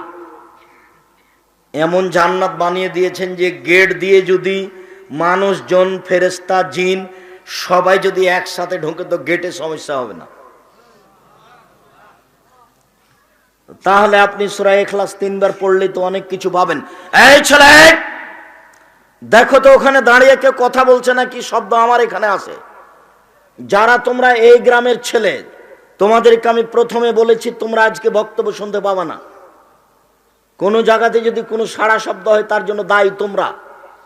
দোকানপাটে যদি মানুষ বসে চা খায়, আড্ডা পিটে, তাহলে তোমরা তার জন্য তোমরা দায়ী। হয় তাদেরকে এখানে বসাতে হবে, না হয় স্থান ত্যাগ করতে বাধ্য করতে হবে যে কোনো মূল্যে। তার ব্যক্তিগত স্বাধীনতায় এখানে বসে থাকার কোনো সুযোগ নাই। আমি নির্বাচন করতে আসিনি বেটা, আমি নির্বাচন করতে আসিনি। তোমাকে আমি অনুরোধ করে বসে বলতে হবে ভাইজান আসেন, ভাইজান আসেন, ভাইজান আসেন, এক কাপ চা খেয়ে যান। এই স্বভাব নিয়ে আমি তোমার কাছে আসিনি। তোমার স্বভাব নোংরা, নীতি পরিবর্তনের জন্য এসেছে। তোমার নোংরা স্বভাব পরিবর্তন আল্লাহ করুক, এই দাবি নিয়ে আল্লাহর কাছে এসেছি। কি মনে করো তুমি বসে আড্ডা পিঠে চা পান করবে এখন, আর তোমাকে এমনিতে ছেড়ে দেওয়া হবে? তুমি নিজেকে পশু, গরু, ছাগল মনে করো, সেটাই ভালো হবে। বুঝে না ওরা অন্তর আছে, বুঝে না। দেখে না ওরা চক্ষু আছে, দেখে না। শুনে না ওরা কান আছে, শোনে না। উলাইকা কালানাম, তারা পশু প্রাণীর মতো, তারা গরু ছাগলের মতো, তারা কুকুর শ্রীগালের মতো, ভালো আজাল বরং তার চেয়ে খারাপ। একথা আমি বলিনি, একথা আল্লাহ তাআলা বলেছে। তোমার স্বভাব কুকুর শ্রীগালের চেয়ে খারাপ, একথা আমি বলিনি, একথা আল্লাহ তাআলা বলেছে। তুমি আমার বাক্যকে উল্টিয়ে ধরার চেষ্টা করো ক্ষমতা থাকলে। তোমারটাই যদি ঠিক হয়ে যায় আমি ছেড়ে দেবো, এ কথা আমি বলিনি, এ কথা আল্লাহ তাআলা বলেছেন। কুকুর শ্রীগালের মতো স্বভাব মানুষের, নইলে তার চেয়েও খারাপ, এ কথা আল্লাহ বলেন, আমি বলিনি। সম্মানিত দিনী ভাই বোন, রাসূল সাল্লাল্লাহু আলাইহি ওয়াসাল্লাম বলেন, মানুষ যদি দামি জান্নাত পেতে চায় তাহলে 4টা স্বভাব নিতে হবে। শেষ রাতে সালাত আদায় করে যারা, এই জান্নাত পাবে তারা। উমামা বাহিলি রাদিয়াল্লাহু তাআলা আনহু বলেন, রাসূল সাল্লাল্লাহু আলাইহি সাল্লাম বলেছেন, আলাইকুম বিকিয়ামিল লাইল ফাইনাহু দাবুস সালিহিনা কাবলাকুম। পৃথিবীর মানুষ, তোমরা রাতে তাহাজ্জুদ পড়তে শিখো। এটা অতীতের নবী রাসূল পরহেজগার মানুষের স্বভাব। পৃথিবীর মানুষ, তোমরা রাতে তাহাজ্জুদ পড়তে শিখো। এটা অতীতের নবী রাসূল পরহেজগার মানুষের স্বভাব। পৃথিবীর মানুষ, তোমরা তাহাজ্জুদ পড়তে শিখো। এটা অতীতের নবী রাসূল পরহেজগার মানুষের স্বভাব। এই স্বভাব তাদের ছিল, তারা রাতে উঠে তাহাজ্জুদ পড়তো। শোনো, তাহাজ্জুদ পড়লে 3টা সুবিধা হয়। হুয়া কুরবাতুন ইলা রাব্বিকুম, তাহাজ্জুদ পড়লে তুমি তোমার প্রতিপালকের পাশে হয়ে যাবা। তাহাজ্জুদ পড়লে তুমি তোমার প্রতিপালকের পাশে হয়ে যাবা। 2 মুকাফিরাতুন লিসায়াত, তাহাজ্জুদ পড়লে পাপ ক্ষমা হয়ে যাবে। তাহাজ্জুদ পড়লে পাপ ক্ষমা হয়ে যাবে। 3 মানহাতুন আনিল ইসমে, তাহাজ্জুদ পড়লে মোবাইলের পাপ বন্ধ হয়ে যাবে। তাহাজ্জুদ পড়লে সামাজিক পাপ বন্ধ হয়ে যাবে। তাহাজ্জুদ পড়লে নোংরামি, বদমেজাজি, স্বৈরাচারী, স্বেচ্ছাচারী, খারাপ স্বভাব বন্ধ হয়ে যাবে। এ কথা আমি বলিনি, এ কথা মুহাম্মদ সাল্লাল্লাহু আলাইহি সাল্লাম বলেছেন। 1 আল্লাহর নিকটে হওয়া যাবে। 2 পাপ ক্ষমা হয়ে যাবে। 3 পাপ পাশ থেকে দূরে সরে যাবে। পাপ পাশ থেকে দূরে সরে যাবে। আপনার চরিত্র তখন আর বদমেজাজের হবে না, অহংকারী হবে না, স্বৈরাচারী হবে না, জোরজার মুল্লুকতার হবে না। ক্ষমতা দেখিয়ে জমি দখল করে নিয়েছেন, বিচার হবেই, তাড়াতাড়ি ছেড়ে দিতে হবে। ক্ষমতা দেখিয়ে গরিব মানুষকে এলাকা থেকে তাড়িয়ে দিয়েছেন, ক্ষমতা দেখিয়ে একটা ভালো মানুষকে জেলে দিয়েছেন। পৃথিবীর মোহে পড়ে, দলনেতার পিছনে পড়ে লোকটাকে জোর করে জেলে দিয়েছেন। 20 বছর থেকে সিরাজগঞ্জ জেলে আছে, ও নিজেও জানে না আমি কেন জেলে। জজ জানে না আমি কেন জেলে, উকিল জানে না আমি কেন জেলে। যে লোকটা সাজিয়েছে সেই শুধু জানে যে সে লোক কেন জেলে। পৃথিবীতে আর কেউ জানে না। জজ জানে না ঘটনা কি, উকিল জানে না ঘটনা কি, ও নিজেও জানে না ঘটনা কি। কিরে, আমি তো সেদিন গ্রামে ছিলাম না, ছিলাম তো আমি রংপুরে, আমি কি করে 1 নম্বর আসামি হলাম? আপনি মনে করছেন এইরকম চরিত্র যার, তাকে আল্লাহ ছেড়ে দিবে? ও জালেম, ও স্বৈরাচারী, ও স্বেচ্ছাচারী, অহংকারী, বদ মেজাজি। এর জন্য জাহান্নাম প্রতীক্ষমান রয়েছে। এই কথা আল্লাহ বলেন, এই কথা নবী বলেন। জান্নাত পেতে হলে এই পথে আসতে হবে। আজকের আলোচনার শেষ কথা, সম্মানিত দিনী ভাই বোন, রাসূল সাল্লাল্লাহু আলাইহি সাল্লাম বলেন, ইজা আইকাজার রাজুল আহলাহু, মানুষ যদি নিজে উঠে তার স্ত্রীকে জাগায়, ফাসাল্লা রাকাতাইনে আও সাল্লা রাকাতাইনে, দিয়ে যদি 2 রাকাত সালাত আদায় করে দুইজন মিলে, অথবা একাই যদি 2 রাকাত সালাত আদায় করে, তাহলে কোতেবা মিনাজ যাকিরিনা ওয়াজ যাকিরাত, তার নামটা ওই সব লোকের তালিকায় হয়ে যাবে যারা নবী রাসূল অতীতের পরহেজগার, যারা দিন রাত তাসবিহ তাহলিল জিকির আজকার করে, ওদের তালিকায় এর নামটা লিখে দেওয়া হবে। আমি বলিনি এই কথা, অনুবাদক আমি। আপনি যদি রাতে উঠে সুন্দর করে ওযু করে 2 রাকাত সালাত আদায় করতে পারেন, যারা দিন রাত তাহাজ্জুদ পড়ে, ওদের একটা তালিকা আছে। আপনার এই 2 রাকাতের ভিত্তিতে আপনার নামটা ওখানে লিখে দেওয়া হবে, এ কথা মুহাম্মদ সাল্লাল্লাহু আলাইহি সাল্লাম বলেন। তাহলে আপনি ভালো মানুষের কাতারে চলে আসলেন। তখন আপনার ইহকালও সহজ, আপনার পরকালও সহজ। তখন আপনার ইহকালও সহজ, আপনার পরকালও সহজ। সম্মানিত দিনী ভাই বোন, রাসূল সাল্লাল্লাহু আলাইহি সাল্লাম বলেছেন, আকরাবু মা ইয়াকুনু রাব্বু মিনাল আবদে, আল্লাহ সবচেয়ে মানুষের নিকটে হন ফি আখিরিল লাইলে, রাতের শেষে। আল্লাহ সবচেয়ে মানুষের নিকটে হন ফি আখিরিল লাইলে, রাতের শেষে। আল্লাহ সবচেয়ে মানুষের নিকটে হন রাতের শেষে, শেষ রাতে। রাসূল সাল্লাল্লাহু আলাইহি সাল্লাম বলে, ইন্না ফিল লাইলি লা সাআতান, নিশ্চয় রাতে একটা সময় রয়েছে, লা ইয়াফিকু রাজুলুন মুসলিম, যখনই সময়টা কোনো পুরুষ মানুষ পেয়ে নাই, কোনো মহিলা মানুষ পেয়ে নাই, ফায়াসআলুল্লাহ খায়রান মিন আমরিদ দুনিয়া ওয়াল আখিরা, ইহকালের কল্যাণ পরকালের কল্যাণ যা চাই, ইল্লা আতাহু ইয়াহু, তাকে আল্লাহ দিবেন, দিবেনি, দিবেই দিবে, দিবেনি, দিবেই দিবে। ওই সময়ে পুরুষ নারী যা চাইবে তাই দেওয়া হবে। তার নাম রাতের সালাত। সম্মানিত দিনী ভাই বোন, আমি আপনাকে এইখানে এসে খুব সতর্কতা ও সাবধান করে বলতে চাচ্ছি, একটা বাক্য আপনার স্ত্রীর সাথে। রাসূল সাল্লাল্লাহু আলাইহি সাল্লাম বললেন, 2 শ্রেণীর মানুষ জাহান্নামে যাবে, আমি তাদের দেখিনি। 2 শ্রেণীর মানুষ জাহান্নামে যাবে, আমি তাদের দেখিনি। 2 শ্রেণীর মানুষ জাহান্নামে যাবে, আমি তাদের দেখিনি। এক, তাদের হাতে থাকবে লাঠি। 1 শ্রেণীর মানুষ, তাদের হাতে থাকবে লাঠি, গাভীর লেচের মতো, একদিক মোটা একদিক চিকন। তাদের হাতে থাকবে লাঠি, যারা একদিক মোটা একদিক চিকন, যারা দলীয় দাপট দেখায়, যারা সরকারি কাজে ব্যস্ত থাকে, এদের হাতে এমন লাঠি দেখা যায়। এরা এজরুবেবান নাস্তা দিয়ে মানুষকে মারবে, এরা জাহান্নামে যাবে। এরা 1 শ্রেণীর মানুষ।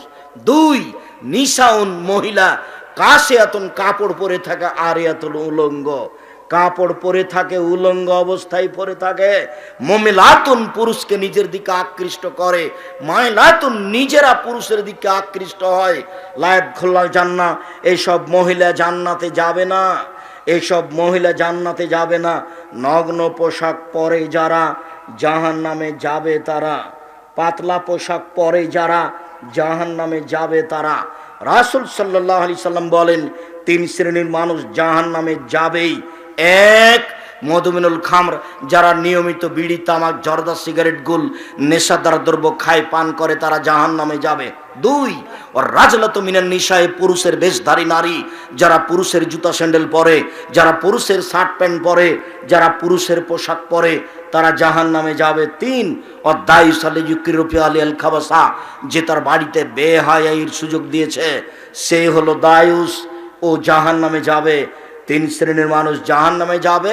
নগ্ন পোশাক পরে যারা, পুরুষের পোশাক পরে যারা, এখানে সেখানে ঘুরে যারা, তারা জাহান্নামে যাবেন। পুরুষের পরিচয় দিয়ে বেঁচে থাকুন। আপনার স্ত্রীর জরুরি দুর্ঘটনা ছাড়া, আপনার অনুমতি ছাড়া বাড়ির বাইরে কোথাও যেতে পারে না। খালার বাড়ি যেতে পারে না, ফুফুর বাড়ি যেতে পারে না, নানির বাড়ি যেতে পারে না, মায়ের বাড়ি যেতে পারে না, ভাবির বাড়ি যেতে পারে না। বিবাহের বাড়ি তো বহু দূরের কথা। বিবাহের বাড়িতে গেলে স্বামীর সংখ্যা বেশি হয়ে যায়। বিবাহের বাড়িতে যাওয়া তো বহু দূরের কথা। বাড়ি ত্যাগ করতে পারে না আপনার অনুমতি ছাড়া, তার নাম পুরুষ। পুরুষ হয়ে বেঁচে পরিবার কন্ট্রোল করার চেষ্টা করুন। জান্নাত কিনতেই হবে যে কোনো মূল্যে। সম্মানিত দিনী ভাই বোন, আজকের আলোচনাকে যথাযথভাবে মূল্যায়ন করার চেষ্টা করুন। আর আমার কথাটি মনে রাখবেন, আমার মনে বড় স্বাদ, আমি এদেশের মাটিতে উন্নত মানের প্রতিষ্ঠান গড়বই গড়ব ইনশাআল্লাহ। যেখানে ছেলেমেয়েরা বাংলা, ইংরেজি, আরবি উন্নত মানের শিক্ষা অর্জন করে জাতির অন্যায়ের বিরুদ্ধে লড়বে মুখে কলমে মিডিয়ায়, সেই আশা নিয়ে আমি মাঠে নেমে আছি। সেটাই হচ্ছে আপনাদের প্রাণের প্রতিষ্ঠান জামিয়া সালাফিয়া।